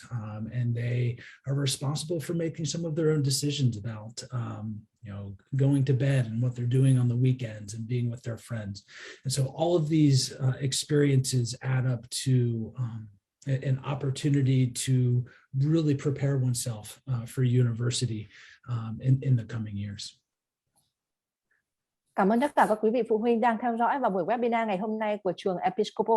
Quý vị phụ huynh và các bạn học sinh cũng đã theo dõi những cái video chia sẻ của các bạn học sinh Việt Nam đang theo học tại trường Episcopal. Thì Episcopal, thầy Ben Douglas là đại diện tuyển sinh của trường Episcopal đối với học sinh quốc tế. Thì thầy cũng đã làm tại trường là 3 năm rồi, một năm trước khi mà pandemic Covid diễn ra, và thầy đã có kinh nghiệm hơn 20 năm làm việc trong các cái trường nội trú, và AMVNX đã có cơ hội để làm việc với thầy từ những cái trường khác mà thầy đã là giám đốc tuyển sinh của các trường trung học phổ thông nội trú khác trước khi mà thầy chuyển đến làm việc tại trường Episcopal High School. Thì bên ngoài việc là với vai trò là một đại diện tuyển sinh của trường Episcopal, thì thầy còn ở trong ký túc xá hướng dẫn hay làm việc với các bạn học sinh mà freshman, có nghĩa là các bạn học sinh lớp 9 ở ký túc xá nam, và đồng thời thầy còn là người hướng dẫn các bạn hay là huấn luyện các bạn trong cái vấn việc là các bạn mà đam mê trong lĩnh vực bơi lội. Với kinh nghiệm làm việc hơn 20 năm trong trường nội trú, thì thầy nói rằng là có rất là nhiều những cái ưu thế mà các bạn học sinh khi muốn theo học tại những trường theo học sang Mỹ học trung học phổ thông nên cân nhắc để theo học tại những trường nội trú, bởi vì những cái lợi ích của nhà trường mang lại đó là việc xây dựng tình bạn, đó là vấn đề một môi trường sống, đó là khám phá về nền văn hóa, đó là khám phá hay có một cái sự chuẩn bị tốt nhất cho các bạn vào đại học sau này. Great. And so another important question that I have to answer for everybody is, once you've decided to consider boarding schools, is why should you consider Episcopal High School? And there are three things that really make Episcopal special. And the first is that we're 100% boarding. So all of our students here at Episcopal live on our campus. We do not have any day students that will spend the night at home with their own parents. And so that creates a culture where all of our students are 100% committed to the school. Everybody is here. And so the campus is always very lively and thriving. And I think that's really important, especially when you're sending students all halfway across the world to a boarding school in a different country. Your students will always be surrounded by other students. Even on the weekends, students are not going home. They're staying on campus for all the fun activities that we offer here. The second thing that is unique to Episcopal is that we are so close to Washington, D.C. We are just 10 kilometers from the White House, and there are amazing academic and social benefits to living so close to a major international city, especially one of such power and importance as Washington, D.C. We are constantly using Washington, D.C. as an extension to our classroom and as an extension of our campus for students to go and visit and have fun. And then finally, Episcopal is very, very focused not on just educating a student's mind, but we are also worried about educating a student's heart as well. And so we focus both on intellectual and moral courage. And we want students to have the courage to think big thoughts and to think critically, but we also want them to approach situations and decisions that they're making with great empathy and understanding for different experiences all around the world. Cái điều mà khi mà các bạn xem xét về trường Episcopal thì có 3 cái điều quan trọng mà thầy muốn chia sẻ với các bạn cũng như các quý vị phụ huynh khi mà cân nhắc về trường Episcopal. Thứ nhất là 100% học sinh theo học tại trường Episcopal, đó là các bạn ở nội trú. Nhà trường không có các bạn học sinh theo học mà là gọi là day student hay gọi là bán trú cả, bởi vì khi đã theo học tại trường Episcopal các bạn sẽ phải dành toàn bộ thời gian để sống, để mà học tập ở trong trường, cam kết toàn bộ cái thời gian của mình cho mọi hoạt động của nhà trường. Đó là cái nguyên tắc tại trường Episcopal High School. Và cái thứ hai, một cái điều lợi thế của trường Episcopal là nhà trường ở cái vị trí vô cùng là tuyệt đẹp và chỉ cách cái thành phố chỉ cách Nhà Trắng hay là Washington DC chỉ khoảng tầm 10 cây số thôi. Việc đi lại các bạn học sinh theo học tại trường Episcopal có rất là nhiều các cái cơ hội để mà khám phá các cái hoạt động về chính trị, văn hóa hay là những cơ hội thực tập tại Washington DC, thì đó là các bạn học sinh của nhà trường có rất là nhiều các cái activity tại đó. Và cái điều cuối cùng mà nhà trường muốn các bạn học sinh rất là quan trọng đối với nhà trường để mà cân nhắc khi theo học tại nhà trường, đó là nhà trường, mọi cái vấn đề đào tạo của nhà trường sẽ tập trung trong vấn đề là phát triển các bạn là ai, các bạn là người như thế nào, cái đặc tính, cái giá trị của các bạn như thế nào khi được phát huy, được phát triển khi mà các bạn theo học tại trường Episcopal High School. All right, great. And I have a video so that you can see campus a little bit more. I know our Vietnamese students showed you some of their favorite locations on campus, and you got to see a little bit of Episcopal, but I wanted to show this much shorter video so you can see more of campus. Oops. Students reflect the values of Episcopal in a number of different ways. I always see people that haven't even really met before talking like they've known each other for a really long time, and that's just like something that's really comforting, especially for someone who lives far away from home. It's such a diverse community that you're always going to have people of different backgrounds and coming from different places, yet when you get here, we're a family. If you see someone that needs help or see someone down, you just go help that person just naturally. It's basically your family. You're living away from home. It's the best place ever. Here, the community is tight. It coalesces around this nucleus, but the membrane is porous where we get out in all these different ways. There's a certain sense of individual responsibility. I think that with that comes a need to uphold all that we truly believe in and all that we truly stand for. Hard work on three. 1, 2, 3. Hard work! It is such a deep-rooted sense of integrity. It's become definitely a very integral part of me. There is a level of honorable behavior and ethical leadership that the world needs, and Episcopal needs to be the place to prepare the kids to be those leaders.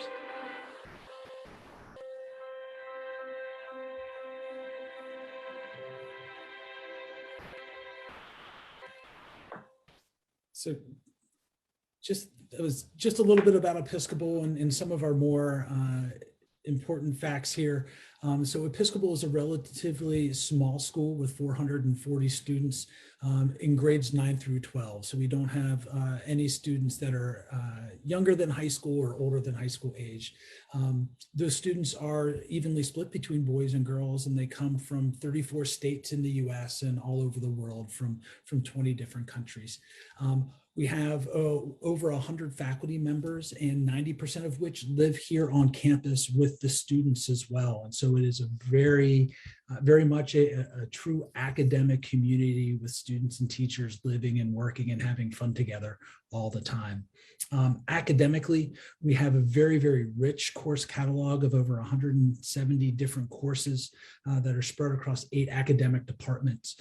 Within those courses, we have over 75 courses that are taught at the honors or at the advanced level, just 11 students per class.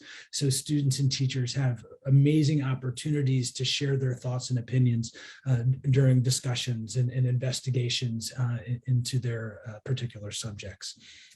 We have lots of opportunities for students to engage with things that they're passionate about after school, whether those are athletics or fine arts. There are lots and lots of things that students are able to do. We do have other academic opportunities, such as robotics or yearbook or the newspaper, debate, things like that that students can do in the afternoons as well. And then because we are 100% boarding, we have lots of offerings for students on the weekends, both on campus and off campus in Washington, D.C. for students to do so that they're having lots of fun. Đây là một vài những cái thông tin cơ bản của trường Episcopal. Thì trường là trường 100% các bạn học sinh theo học là nội trú, và đây là một trường như thầy nói là nhỏ nhưng lại là một trong những trường nội trú lớn với số lượng học sinh là theo học nội trú tại nhà trường là 440 học sinh, và trong đó là 50% là nữ và 50% là nam, và đến từ 34 các tiểu bang khác nhau trên toàn nước Mỹ và đại diện của 20 quốc gia đang theo học tại trường Episcopal. Nhà trường thì có 8 ký túc xá và 100% là nhân viên theo học tại nhà trường, thì trong đó là có 90% là các thầy cô giáo, những người làm việc trong trường ở trong ký túc ở luôn tại trường. Vì thế các bạn học sinh sẽ có rất là nhiều cơ hội để mà tương tác với các thầy cô giáo, được nhận cái sự hỗ trợ của thầy cô giáo ngoài những cái giờ học của các bạn ở trên lớp. Trong đó thì 80% các thầy cô giáo mà giảng dạy tại trường Episcopal là có bằng thạc sĩ hay là bằng tiến sĩ để mà giảng dạy tại đây. Và trong đó thì rằng là nhà trường cung cấp hơn 170 khóa học, và trong đó có 75 cái khóa học gọi là cao cấp dành cho các bạn, khóa học chuyên dành cho các bạn học sinh muốn thách thức bản thân mình. Cái kích cỡ học sinh theo học tại đây khoảng tầm là 11 bạn học sinh theo học trên một lớp. Vì vậy các bạn học sinh sẽ có được rất là nhiều cái sự hỗ trợ, cái sự tương tác với các thầy cô giáo cũng như các bạn học sinh đang theo học. Về thể dục thể thao tại nhà trường với 18 các cái môn thể thao khác nhau được cung cấp tại trường Episcopal, thì nhà trường có 50 cái đội tuyển để tham gia vào các cái môn thể thao khác nhau, và trong đó thì có khoảng 10 cái đội tuyển là các bạn có thể tham gia chơi nhưng không có tính cạnh tranh cao. Và trong ngoài cái vấn đề thể dục thể thao học tập thì nhà trường còn có rất là nhiều các cái môn nghệ thuật khác nhau để các bạn có thể tham gia để khám phá, để mà giải trí. Và ở nhà trường có những cái câu lạc bộ ví dụ robotics hay là những cái câu lạc hay là những cái kỳ đội tuyển để đi tranh đấu về khoa học kỹ thuật, hay là các cái dịch vụ cái hoạt động cộng đồng, các cái câu lạc bộ, những cái cơ hội thực tập để các bạn có thể tham gia khi theo học tại trường Episcopal. Tại trường Episcopal bởi vì là 100% các bạn theo học tại đây là ở nội trú, cho nên là thường vào các cái buổi cuối tuần các bạn có rất là nhiều các cái hoạt động vui chơi giải trí khác nhau cùng với nhau ở trong khuôn viên của nhà trường. Thank you. One of the areas that makes Episcopal the most special is our McCain-Ravenel Center. And the McCain-Ravenel Center sits at the intersection of Episcopal High School and our campus and Washington, D.C. And so the McCain-Ravenel Center is responsible for facilitating the Washington program, where students go into Washington, D.C. with their classes to really reinforce and deepen the understanding that students have in various subject areas. An example might be that if students are studying say genetics in their biology class, their teacher may take them in a small bus across the river into Washington, D.C. to Georgetown University to meet with a researcher that's using gene therapy to fight cancer. Or, a Spanish class might go to the Mexican embassy to speak with an ambassador about different aspects of Mexican culture and life, and then stop at a Mexican restaurant on the way home to have some lunch. So lots of amazing opportunities with the Washington program. The McCain-Ravenel Center is also responsible for delivering our leadership and ethics curriculum that is different for every grade level. So ninth graders have different material, a little bit more basic material than our seniors that are much more advanced with their leadership and ethics studies. We do have an externship program as well, and so juniors and seniors, in their afternoons, if they would like, they can have an externship someplace in Washington, D.C. in an area that excites them. And then 100% of our seniors, of our 12th graders, stop going to school in the month of May of their senior year and start going to work at a senior externship. And so if a student is very interested in medicine, they might be working at a doctor's office or a hospital. If they're interested in business, they might be working for a startup company. If they're interested in technology and coding, they might be working for a company in their computer center. So lots of amazing opportunities, and the McCain-Ravenel Center is responsible for finding those companies and maintaining those relationships so that Episcopal has lots of options and opportunities to give to their students. Một cái chương trình vô cùng đặc biệt và nó gọi là signature program tại trường Episcopal, đó là chương trình McCain-Ravenel Center. Với cái chương trình này và cũng như cái vị trí địa lý của trường Episcopal thì các bạn học sinh ở đây sẽ tham gia vào rất là nhiều các hoạt động khám phá khác nhau, bởi vì gần với lại DC, hay là các bạn có thể tham gia vào những cái chương, các bạn nào quan tâm đến lĩnh vực của lãnh đạo này, hay là quản lý này, hay là quan tâm đến lĩnh vực về kinh doanh, hay là quan tâm về lĩnh vực là y khoa, thì trung tâm của nhà trường sẽ hỗ trợ các bạn trong trong vấn đề rằng là liên hệ với lại các cái cơ sở y tế, liên hệ với các công ty startup, phải hướng dẫn các bạn để các bạn có được những cái cơ hội để thực tập tại những nơi này. Hoặc là các bạn quan tâm đến lĩnh vực ngoại giao, quan tâm đến các cái vấn đề về văn hóa, thì các bạn có thể được đến là các đại sứ quán chẳng hạn như là của Mexico hay là đại sứ quán của bất cứ một nước nào các bạn quan tâm về lĩnh vực văn hóa đó, để được để mà tham gia vào phỏng vấn, để mà tìm hiểu về nền văn hóa đó.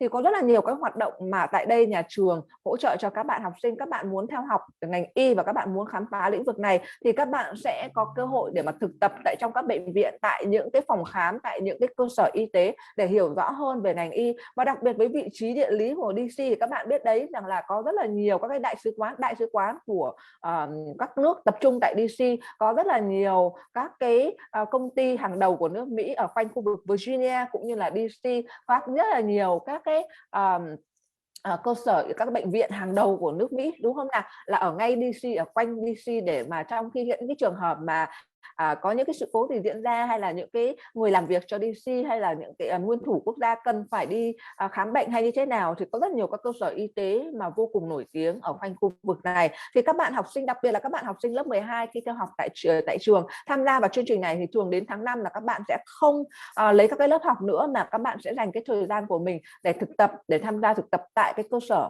để mà các bạn mong muốn, có thể là bệnh viện, có thể là đại sứ quán, có thể rằng là một công ty startup nào đó. Thì đó là cái điều đặc trưng mà học sinh khi theo học tại trường Episcopal có được. Bởi vì những cái cơ hội mà các bạn thực tập này, những cái cơ hội để mà các bạn phát triển được cái passion, hay còn gọi là cái niềm đam mê của các bạn này, sẽ là cái đòn đẩy giúp các bạn rất nhiều trong cái việc rằng là các bạn có thể chinh phục thành công các cái trường đại học mà các bạn mong muốn. Các bạn có thể thành công sau này trong tương lai. Các bạn có những cái mối quan hệ trước khi mà các bạn học tại high school rồi, là với các bạn học sinh đang theo học tại cùng với các bạn tại Episcopal, hay là những cái mối quan hệ các bạn có được từ cái cơ sở thực tập của các bạn. Với cái vị trí của trường Episcopal thì các bạn cũng biết rằng là phần lớn những các bạn học sinh theo học tại đây cũng là con em của những người làm việc tại DC. Đó là một cái cơ hội mang đến cho các bạn những cái mối quan hệ vô cùng là lớn khi theo học tại trường này, môi trường này. And for the next two slides, we're looking at our extracurricular offerings. And this slide really shows a lot of what's available. And rather than talking about everything individually, I do just want to say that there are lots of offerings, and those offerings are given at multiple levels. And so if you are coming to Episcopal and you are very, very experienced with basketball or with photography, or you've spent a lot of time working on a school newspaper, you can continue to do those activities here at Episcopal at a very, very high level. The opposite's also true. Is if you are coming to Episcopal and you haven't had the opportunity to explore some interests and options that are available here at Episcopal, you can be brand new and very much a beginner as you are trying some of these sports. And maybe you've never done crew before, or maybe you've never done squash, but we would certainly want you to try if it's something that excites you. And we do have a really robust series of art offerings. And these art offerings can happen both during your academic day as a class, but then also in the afternoons as an afternoon option. So one of your friends may be going to basketball practice, but you will be going maybe to dance or to the winter musical, or to a music lesson or something like that. Các bạn thấy là ngoài việc học tập cũng như là chương trình signature của nhà trường ra, thì nhà trường có rất là nhiều các hoạt động ngay ở trong campus của nhà trường. Đó là hoạt động thể dục thể thao của nhà trường theo từng mùa, chẳng hạn như mùa thu, mùa đông và mùa xuân. Các bạn có thể tham gia vào các hoạt động. Nếu như mà các bạn nào mà thực sự là chơi các cái môn thể dục thể thao là theo diện là chuyên nghiệp, thì các bạn có thể là tham gia vào rất là nhiều các đội tuyển khác nhau, như tennis hay là soccer hay là dance, cross country, rất là nhiều các hoạt động mà các bạn có thể khám phá. Còn nếu như bạn nào đam mê về lĩnh vực nghệ thuật thì các các bạn có thể khám phá các cái môn nghệ thuật khác nhau của nhà trường, như là thầy có chỉ ra các bạn có thể tham gia vào fine art, hay là các cái môn nghệ thuật như là vẽ, hay là các môn nghệ thuật biểu diễn. Các bạn có thể tham gia vào các cái lớp học ở trong giờ học của các bạn, có nghĩa là trong cái buổi học, hoặc là các bạn tham gia vào các hoạt động này sau cái giờ học của các bạn, hay là vào những cái ngày cuối tuần của các bạn tham gia vào những cái câu lạc bộ khác nhau của nhà trường. Các bạn có thể, ở đây có visual art, đó là như là các bạn có thể chạm được, các bạn có thể nhìn được, các bạn có thể làm ra được, như là làm đồ gốm, hay là vẽ, hay là sơn, hay là performance art, có nghĩa rằng là các bạn có thể là biểu diễn, trình diễn, hay là digital art là những cái lĩnh vực là liên quan đến máy tính công nghệ, thì đó là graphic design, hay là các bạn muốn photography, hay là video production, thì có rất là nhiều các lĩnh vực khác nhau. Hay là các bạn có những cái lĩnh vực các bạn muốn khám phá, các bạn có thể chia sẻ với thầy cô giáo ở trong trường, và thầy cô giáo sẽ hướng dẫn các bạn, sẽ coach các bạn trong suốt cái quá trình hình thành mà các bạn mong muốn và thực hiện cái dự án nào đó của mình liên quan đến lĩnh vực nghệ thuật. Right. And then the result of an Episcopal education is that students have been challenged academically to grow into their best selves, and they've been exposed to many wonderful opportunities to explore their passions. And so the end result is that students are very much prepared for college, and they're in high demand by some of the best colleges in the world. We do have 3 full-time college counselors that work with our students to help manage the college application process. And some of the things that they offer here is we have college fairs that come to campus, where we have over 200 college representatives here on our campus. And we host hundreds and hundreds of colleges all throughout the academic year that come and visit to meet with our students and try to encourage them to go to their universities. And at the end of the day, because of the excellent education and the amazing opportunities and how well prepared our students are, they do go to some of the best colleges all around the world. Now, this is just a partial list of some of the colleges and universities that our students are currently attending. So these are just places where students over the last 4 years have been accepted and have decided to attend. So you can see there are very large universities, and there's some small liberal art colleges. There are schools in the Northeast, and there are schools on the West Coast. There are famous schools that the world has certainly heard of and is amazed by. And then there are also some smaller schools that maybe the world that aren't quite as famous, but still deliver an amazing education to our students. Cái điều quan trọng của trường Episcopal đó chính là đào tạo và trang bị cho các bạn những cái kiến thức để các bạn có thể chuẩn bị tốt nhất cho đại học của mình, và cũng chuẩn bị tốt nhất cho cái việc các bạn sau này ra cuộc sống. Những cái chương trình mà nhà trường cung cấp sẽ tạo ra một cái nền tảng vững chắc cho các bạn. Và đặc biệt rằng là ở nhà trường thì ở nhà trường có 3 thầy cô giáo hỗ trợ các bạn trong vấn đề là lên kế hoạch và chuẩn bị hồ sơ cho các bạn vào đại học, và phân tích cái hồ sơ của các bạn, hỗ trợ các bạn trong suốt cái quá trình các bạn học tại trường Episcopal đến khi mà các bạn nộp hồ sơ cho các trường. Thì đồng thời là trường Episcopal là hàng năm có rất là nhiều các trường đại học khác nhau đến, và nhà trường tổ chức một cái hội triển lãm cho các cái trường đại học tại đây, và các trường sẽ giới thiệu về trường của mình tới các bạn học sinh theo học tại trường Episcopal. Ví dụ như là cái triển lãm hay là College Fair của nhà trường có tới 200 các trường đại học khác nhau trên toàn nước Mỹ đến để tham dự. Thì đây là một cái sự kiện rất là lớn, các bạn học sinh có rất là nhiều các cái cơ hội để lựa chọn và tìm hiểu, để nói chuyện với đại diện tuyển sinh hay phỏng vấn trực tiếp với đại diện tuyển sinh của các trường đại học khác nhau. Vì thế cho nên với những chương trình đào tạo vô cùng xuất sắc tại trường, các hoạt động cũng như các cơ hội internship, những cái chương trình hỗ trợ của trường với vị trí địa lý của trường Episcopal, thì các bạn học sinh của nhà trường được nhận vào rất nhiều các trường đại học danh tiếng trên toàn nước Mỹ. Thì đây là danh sách các trường đại học mà trong 4 năm qua phần lớn các bạn học sinh của trường Episcopal đã và đang theo học. Thì đã và đang theo học ở đây thì các bạn có nhìn thấy rằng là đó là như Amherst College là trường liberal arts hàng đầu của nước Mỹ, hay trường Brown, hay trường Boston, hay Columbia, Cornell, DeMar. Có nghĩa rằng là tất cả những gì mà trường Episcopal trang bị cho các bạn học sinh đó là trang bị kiến thức rất là solid, hay là gọi là vững chắc cho các bạn, để các bạn có hiểu rõ được cái niềm đam mê của các bạn. Các bạn thực sự là yêu thích cái niềm đam mê của mình, phát huy cái niềm đam mê của các bạn để mà vững tin được rằng là các bạn sẽ sau này với cái sự nghiệp như thế. Tuy nhiên với cái nền tảng vững chắc đó có thể dễ dàng để tạo ra các bạn bước đệm vào bất cứ các trường đại học nào các bạn mong muốn, và đó là những cái trường đại học, điều mà các trường đại học danh tiếng của nước Mỹ họ rất là mong muốn để nhận những cái bạn học sinh ngoài vấn đề học còn có những cơ hội thực tập, có phát triển những những cái niềm đam mê, rất năng động trong lĩnh vực thể thao, cũng như rằng là khám phá cái lĩnh vực thách thức bản thân mình, hay là nghệ thuật hay các môn nghệ thuật khác nhau. Wonderful. And then the last bit is the application process. And this is where AMVNX will be a wonderful partner for your family and your students to help you through this application process. A couple of things that I do want to draw attention to. It would be the most important thing is certainly that the SSAT for Episcopal High School is optional for this year. And so students are not required to take the SSAT or submit scores, and students that do submit scores are not at an advantage over those who are not submitting scores. And so it is completely neutral for us. It is 100% optional, and it does not factor into our decision-making process at the end of the cycle. We are happy to do interviews, both in person if families are able to come to the US, but certainly virtually on Zoom and WebEx if families are not able to travel. And we certainly understand that the travel restrictions are challenging in and out of Vietnam. The important dates, our application deadline is January 15th, so everything needs to be completed by then.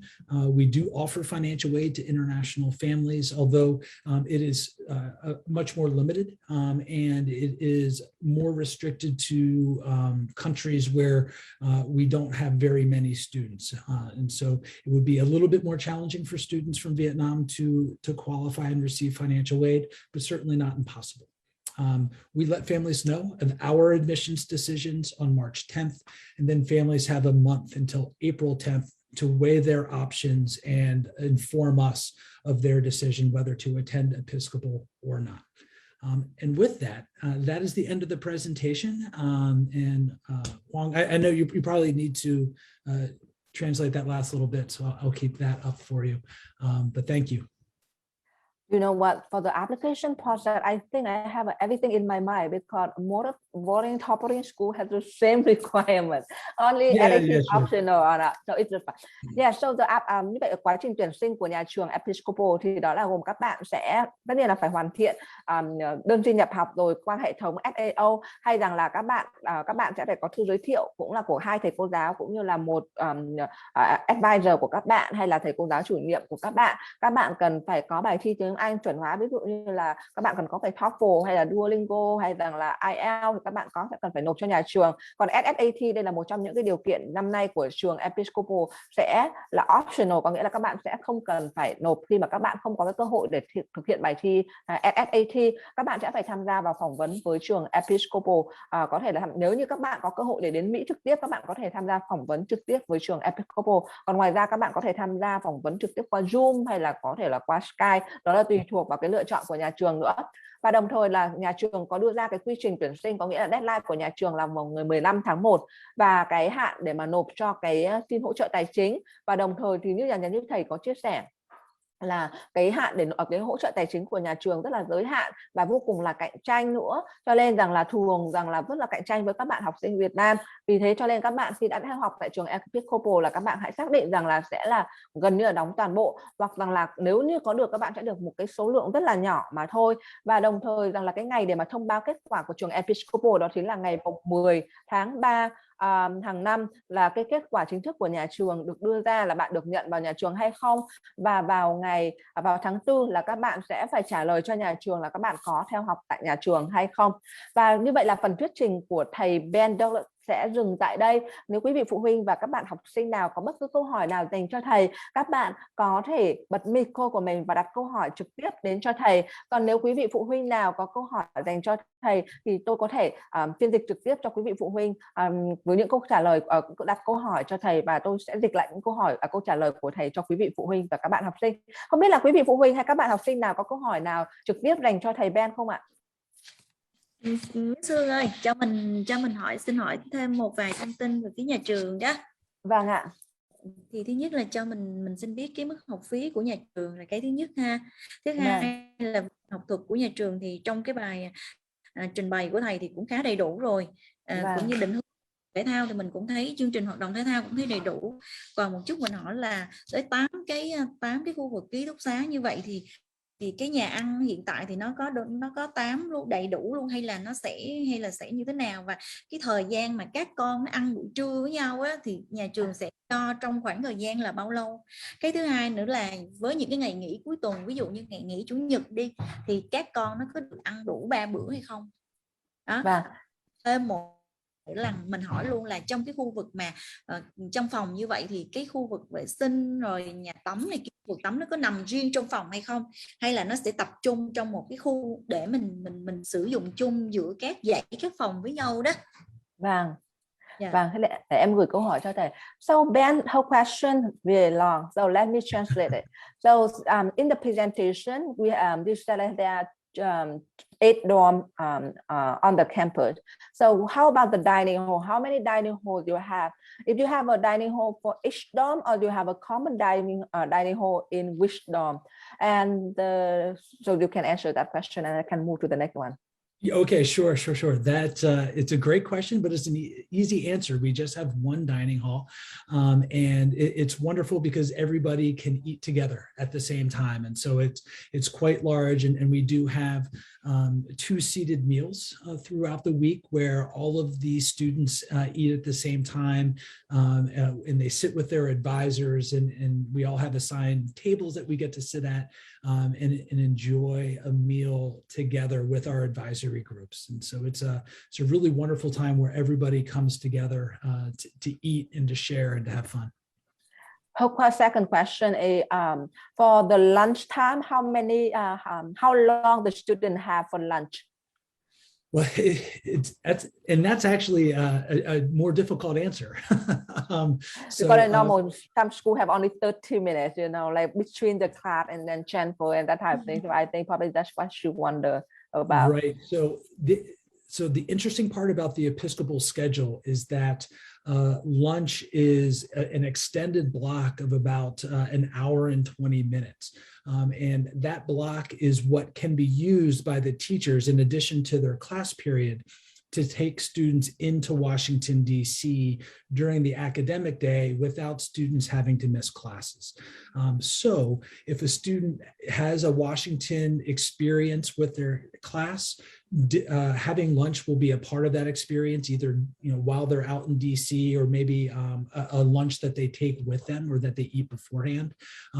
If students do not have an experience in Washington, DC, then they have an hour and 20 minutes around lunch where they can go in and eat and have a little bit of time to relax and to maybe go back to their room and do some homework. And so it's a nice period in the middle of the day for students to take some moments to relax and rest, in addition to having some good food. All right, great. And also share how many meals that the student can have on Sunday, like during the weekend, on Saturday and Sunday. Another good question. There are 2 main meals that are provided on the weekends for students, but there is also a continental breakfast in the earlier morning that most students just don't wake up for, if we're being very honest. They'll sleep through that continental breakfast, and then we have a brunch that is in later morning and early afternoon, and then a normal dinner. One of the benefits of being so close to Washington, D.C. and having so many things right around us is that students are able to go off campus very easily and get food or have other experiences as they would like. There's a shopping center directly across the street from Episcopal, and on weekends that shopping center is considered to be a part of campus, and so students do not have to check out with teachers. They can just walk across the street and go to Starbucks, or they can go across the street and go to a sandwich shop or to a breakfast restaurant or something like that. Great. So her question about the dorm. So the dorm, like for students, how many students share a room? And also, what is the bathroom situation? Is it like the bathroom inside the bedroom, or all the students in the hallway sharing a bathroom? Great questions. And so we do have 8 dormitories. There are 4 dormitories for boys and 4 dormitories for girls.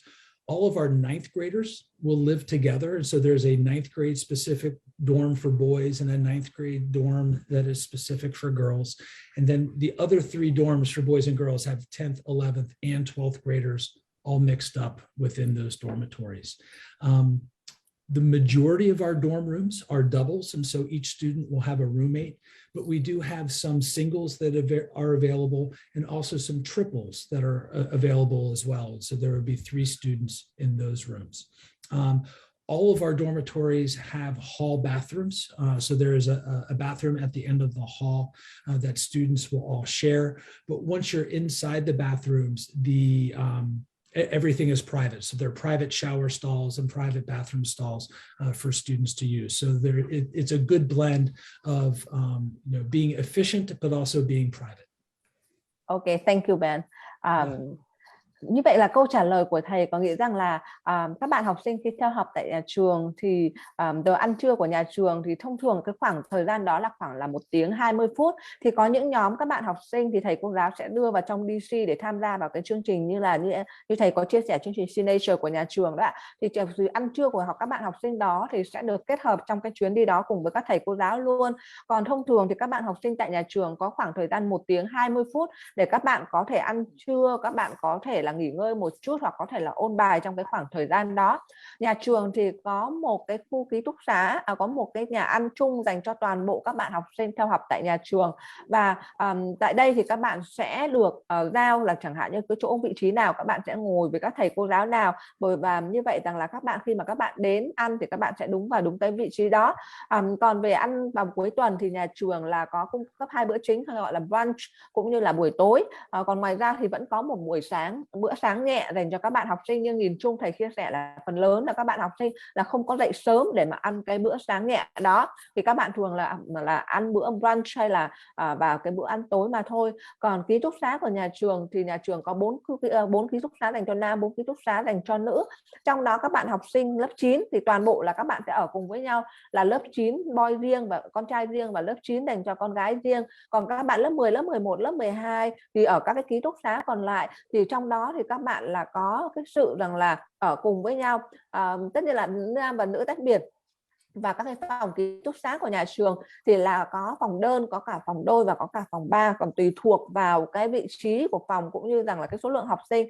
Và đồng thời rằng là cái nhà vệ có nghĩa nhà tắm của các bạn học sinh là mỗi một cái tầng là sẽ có một khu vực nhà tắm chung, nhưng mà mỗi một cái trong đó thì có những cái khu riêng dành cho các bạn học sinh, chứ không phải là giống như các trường đại học hay giống như nhiều trường là các cái nhà tắm hay các nhà vệ sinh là gần như là gọi là mở cho toàn bộ cho cả cái hallway đó chị ạ. Dạ, cảm ơn cô. Dạ vâng ạ, vâng, không có gì. Dạ không biết là có quý vị phụ huynh khác, các bạn học sinh nào có câu hỏi nào dành cho thầy Ben không ạ?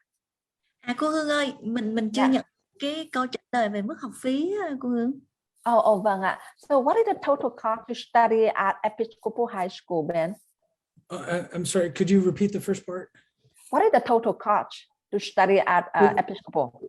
The total cost is $65,000 a year, and that is tuition, room, and board. And so all the weekend fees and everything are all wrapped up into that. Thầy nói là cái tổng chi phí để theo học tại trường Episcopal là khoảng 65.000 đô một năm đó chị, là bao gồm tất cả mọi chi phí, các hoạt động của các bạn học sinh khi mà theo học tại trong trường rồi đó chị. Vâng. Dạ, cảm ơn. Dạ vâng ạ, vâng, cảm ơn chị. Bạn Linh có câu hỏi nào dành cho thầy, bạn có thể đặt câu hỏi trực tiếp cho thầy.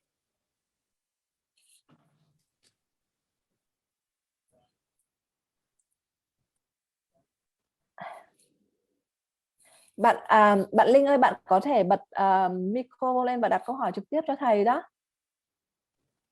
Hà Trần Ngọc Linh.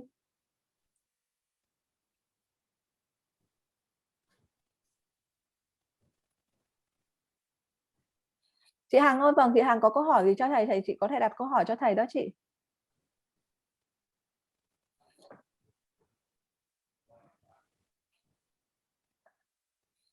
Hello. Xin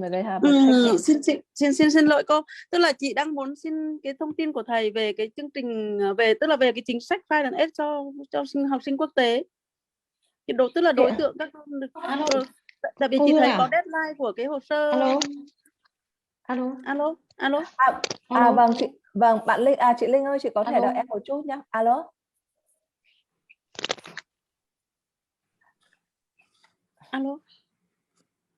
Vâng, chị ơi, chị đợi em một chút sau chị Hằng được không ạ?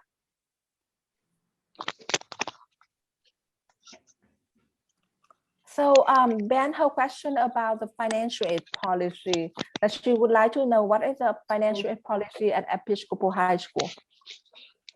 Absolutely. So we do offer financial aid to all of our students, and so international students are absolutely able to apply for financial aid.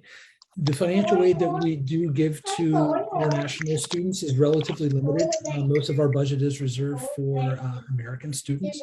And even within the international financial aid, most of our financial aid budget is reserved for countries where we don't have many students coming from. And there generally is a lot of interest that we receive from Vietnam.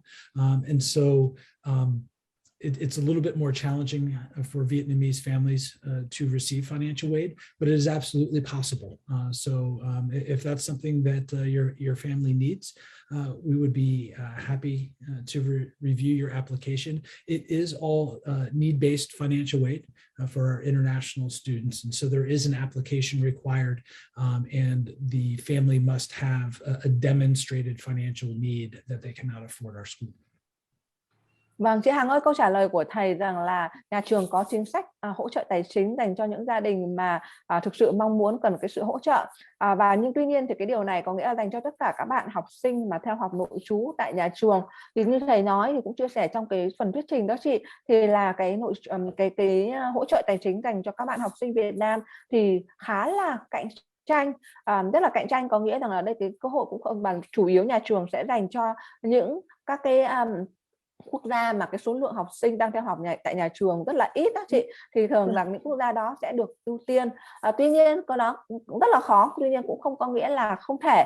Thì nếu như mà gia đình thực sự hay là các bạn học sinh thực sự quan tâm đến trường Episcopal thì vẫn có thể hoàn thiện cái đơn để xin hỗ trợ tài chính, và nhà trường sẽ xem xét cái đơn đó và xem là nhà trường có thể chấp nhận được hay không, hay là có thể cung cấp được hỗ trợ tài chính cho các bạn học sinh hay không đó chị. Vâng.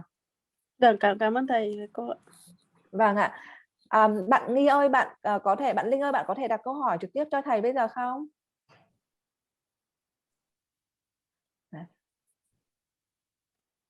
Sim chuyện. Ok, bạn Nghi ơi, Nghi có thể đặt câu hỏi trực tiếp cho thầy. Dạ, giờ nãy cô Hằng hỏi cái câu con định hỏi lúc này cô. Cô Hằng hỏi câu con định hỏi rồi đấy hả? Ok. Như vậy không biết là có quý nào hay các bạn học sinh nào còn có câu hỏi nào dành cho thầy không ạ? Thì quý vị phụ huynh và các bạn học sinh có thể bật micro và đặt câu hỏi trực tiếp luôn cho thầy ạ.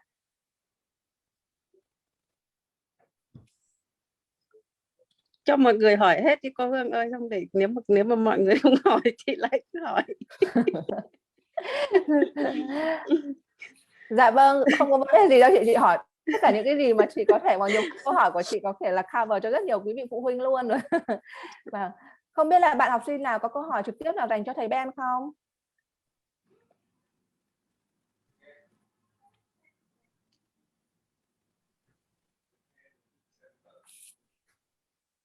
Thường là quý vị phụ huynh và các bạn học sinh sẽ ít đặt ra câu hỏi trực tiếp, mà có thể là sẽ lại đặt xong và sau đó sẽ đặt câu hỏi trực tiếp cho em sau. Và thôi chị Hằng đặt câu hỏi gì cho thầy à chị Hằng? Thế lúc nãy chị cũng đang kiểu đi ở ngoài đường ấy, bây giờ chị mới về đến nhà, thành ra là chị vẫn cứ quan tâm những cái yếu tố mà quan trọng đối với những cái bạn học sinh đã trúng tuyển vào trường á, thì ngoài cái vấn đề học thuật như là TOEFL hay SAT hay các thứ, điểm số GPA cao á, thì cái trọng số của những cái hoạt động xã hội hay là cái yếu tố về mặt tố chất của trẻ con, về cái yếu tố lãnh đạo hay là một cái đam mê tài năng đặc biệt nào đấy, thì chị đang muốn tìm hiểu xem thử là với trường thì cái tỷ lệ đấy là có cao không, hay là hầu như tất cả các bạn đều thế. Bởi vì cái tỷ lệ mà học sinh trúng tuyển của trường là bao nhiêu em, và đối với học sinh quốc tế hay là đối với học sinh Việt Nam, chị muốn biết cái con số của những năm trước thì có được không? Không biết thầy có chia sẻ, có số thống kê không nhỉ? Dạ, để em sẽ hỏi thầy. Hi Ben, so her question is what is the main factor for the student to get accepted into Episcopal High School? And also, what is the acceptance rate? Oh, good question. So the acceptance rate is the easier answer just because it's a single number. And so over the last 3 years, about a third of our students, so 33% of the applicants have been accepted into Episcopal. The more difficult question is, what are we looking for and what qualities do students need to have in order to be accepted? Like all boarding schools, we look at all aspects of the student within their application. And so I think first and foremost, we want students of good character. They need to be, nice and hardworking and honest, because it doesn't matter how smart you are or how good you are at art or athletics. If you're not a nice person, Episcopal will not be the right place for you. We want people that are good people and honest and hardworking. Secondly, I would say certainly the academics are an important piece. We want students that are excited to come to Episcopal to really study in their classes at a very deep and exciting level with their classmates and with their teachers. And then finally, we want students that are excited to be a part of a boarding school community and really take advantage of all of the opportunities that they have with our afternoon options in athletics and the fine arts and some of the other various options like robotics or science Olympiad or the yearbook or the newspaper. And so we really want students that are all in, that are looking forward to being in a diverse school with lots of different opinions and thoughts and sharing their own to help make Episcopal a better place. Như vậy là câu trả lời của nhà trường đó chị, thì thứ nhất là cái acceptance rate của nhà trường trong những năm vừa qua là khoảng tầm là 33% các bạn học sinh nộp hồ sơ vào nhà trường đã được nhận theo học tại trường Episcopal. Và đồng thời câu trả lời của thầy đó là về việc rằng là cái yếu tố nào thì nhà trường cũng như thầy nói, rất là nhiều các trường nội trú khác hàng đầu của Mỹ thì nhà trường dựa vào rất là nhiều các cái yếu tố khác nhau về vấn đề học thuật, về các hoạt động ngoại khóa, về tính cách của các bạn học sinh xem nó có phù hợp với môi trường của nhà trường hay không. Vì thế cũng rất là khó để có thể nói là cái nào là cái nhà trường sẽ tập trung vào để đánh giá một cái cụ thể cả, bởi vì nó là tất cả các sự cân bằng để mà khi mà xem xét các yếu tố khác nhau đó chị. Vâng, cảm ơn thầy và cô. Vâng, cảm ơn chị Hằng. Như vậy không biết các bạn học sinh nào hay là quý vị phụ huynh nào còn có câu hỏi nào dành cho thầy Ben không ạ? Cho mình bổ sung thêm một câu hỏi nữa Miss Hương ơi, tức là với gia đình đó thì còn thiếu một cái thông tin này nữa, tức là ví dụ như cháu mà cuối tuần á cháu muốn đi nhà thờ đó thì cho mình là trong trường thì không biết là có nhà trường có hỗ trợ cho cháu việc mà đến nhà thờ hay không, ví dụ như mà nhà thờ có gần trường học hay không, hoặc là nhà trường hỗ trợ đưa đón như thế nào á để mà phụ huynh yên tâm trong cái việc mà cho con cuối tuần tham gia vào cái sinh hoạt này á. Vâng. So her question is Episcopal close to any church, and if the student need to go to church in the weekend, how can the school support the student? Sure, of course. Well, Episcopal, as you might be able to tell by the name, is originally founded by the Episcopal Church, but we are no longer have close ties to the Episcopal Church, although we do have 3 church services a week here for the students that they are required to attend. Those services are just 15 minutes and are much more focused on personal character than they are about really teaching students about Christianity or Episcopalian beliefs. If students are religious and would really like to further their study of their religion or other religions, we can certainly accommodate students, and we do take students all over the city to go to different churches of different religions, depending on what those students want. We do have a church service, an optional church service on Sundays that our students are welcome to attend. But if we have Jewish students or Buddhist students or Muslim students, we can certainly accommodate students going to those religious services because we live in such an amazing city with such great diversity. We really have our students take advantage of that. Như vậy là câu trả lời của thầy có nghĩa rằng là trường Episcopal School đó chị, thì với cái nguồn gốc của nhà trường từ khi mà cái thành lập thì là được cái sự hỗ trợ của bên Episcopal. Thì tuy nhiên thì nhà trường không có phải là dạy học sinh hay rằng là các bạn học sinh phải lấy những cái lớp học gì liên quan đến tôn giáo hay cái gì hết, nhưng trong trường thì có như kiểu nhận là một cái kiểu nhà thờ nhỏ đó chị, để các bạn học sinh có thể là tham gia vào những cái buổi mà cầu nguyện của nhà trường, hay là có những cái buổi gần như rằng là để mà nhà trường có thể rằng là tập trung để mà chia sẻ các cái vấn đề khác nhau của nhà trường, hay là liên quan đến những cái vấn đề đạo đức. Tuy nhiên thì là để chia sẻ, để trau dồi. Còn nhìn chung các bạn học sinh mà muốn đi chẳng hạn đi nhà thờ hay là đi nhà chùa thì các thầy cô giáo ở trong trường sẽ hỗ trợ các bạn, sẽ đưa đón các bạn đến một nhóm các bạn mà chẳng hạn như muốn đến đạo Thiên Chúa, hay là muốn đến gọi là đi chỗ gọi là Buddhist, có nghĩa là Phật giáo đó chị, thì nhà trường sẽ hỗ trợ đưa các bạn đến đó và đón các bạn về chị ạ. Rồi, cảm ơn cô Hương và cảm ơn bên phía đại diện nhà trường. Thì thấy những cái thông tin của thầy chia sẻ cũng như là cái điều kiện mà gia đình mong muốn, thì thấy Episcopal cũng là một cái lựa chọn mà tốt nhất, phù hợp. Thì nếu có một cái nào mà quyết định thì sẽ lựa chọn Episcopal đầu tiên thôi. Còn lại thì mong là nhà trường lựa chọn bên gia đình của mình, con mình thôi ha. Vâng ạ, vâng, cảm ơn chị ạ. Vâng, dạ vâng, không biết là quý vị phụ huynh nào cũng như các bạn học sinh nào còn câu hỏi cho thầy nữa không ạ? Chúng tôi chỉ còn khoảng tầm 1 đến 2 phút nữa là chương trình sẽ kết thúc ạ. Cho chị hỏi chút ạ. Vâng ạ. Đấy là bé Vũ nó học lớp 11 bên mình ở Việt Nam á, thì sau đó bé học tiếp qua bển thì sẽ học lại lớp 10, hay là vẫn học tiếp chương trình 11, hay là học lên chương trình lớp 12?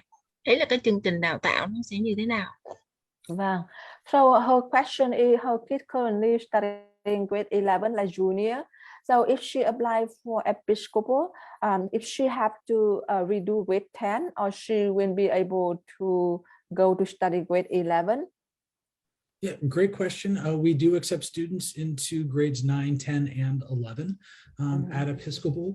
We certainly accept fewer students in grade 11 than we do in grades 9 and 10, but it is, definitely still possible for students to get accepted. Như thầy nói thì nhìn chung các trường nội trú hàng đầu của nước Mỹ đó chị, thì sẽ không nhận các bạn học sinh lớp 12 đâu chị, mà nhà trường có nhận các bạn học sinh lớp 9, lớp 10, lớp 11 và muộn nhất là lớp 11. Thường thì cái điều kiện để mà các bạn học sinh được nhận vào lớp 11 đó chị, thì nó cũng sẽ sẽ cao hơn các bạn học sinh học lớp 9, lớp 10 và cái số lượng mà có thể nhận được nó rất là ít. Vâng, còn nhìn chung thì các bạn học sinh thì sẽ nộp hồ sơ để nhận được cho các lớp như là lớp 9, lớp 10 đó chị. Vâng. Rồi. Vâng. Dạ vâng, không biết là có còn quý vị phụ huynh hay các bạn học sinh nào còn có câu hỏi cuối cùng cho thầy không ạ? Cô Hương ơi, nếu mà không ai hỏi, chị hỏi thầy câu cuối là vâng, đối với một bạn học sinh lớp 7 thì thầy có lời khuyên như thế nào để có được cái sự chuẩn bị tốt nhất cho con ấy? Bạn ý là bạn trai, bạn cũng yêu thích toán và khoa học. Vâng. So she said with a younger kid like a student like grade 8 or 7, so what should they do to prepare to get accepted into Episcopal in the future? Yeah, it's a very good question, and I think it's a little bit more of a generic answer, and how students should prepare to maybe be accepted into a boarding school and to be ready to be successful there. And I think probably the best thing that they can do is continue to practice English, and so speaking English as often as you can, writing essays and reading in English is massively important. And so when students come to Episcopal, we want them to be full members of our community that are, sharing their thoughts and opinions, whether it's in class or on the dorm or at the dinner table. And so we really want students that are comfortable, sharing and participating and understanding English as much as possible. And then beyond that, I would say keep an open mind, continue to try a lot of new things as much as you're able to. Of course, we all understand that opportunities are a little bit different right now with COVID and kind of in this like very interesting, almost post pandemic society. So as things become more and more available, I would say students should, really continue to take risks and try new things and try and find things that they're passionate about. Because at the end of the day, I think beyond being a good student and having excellent English, all boarding schools are looking for students that are passionate about things, and finding that for yourself is great.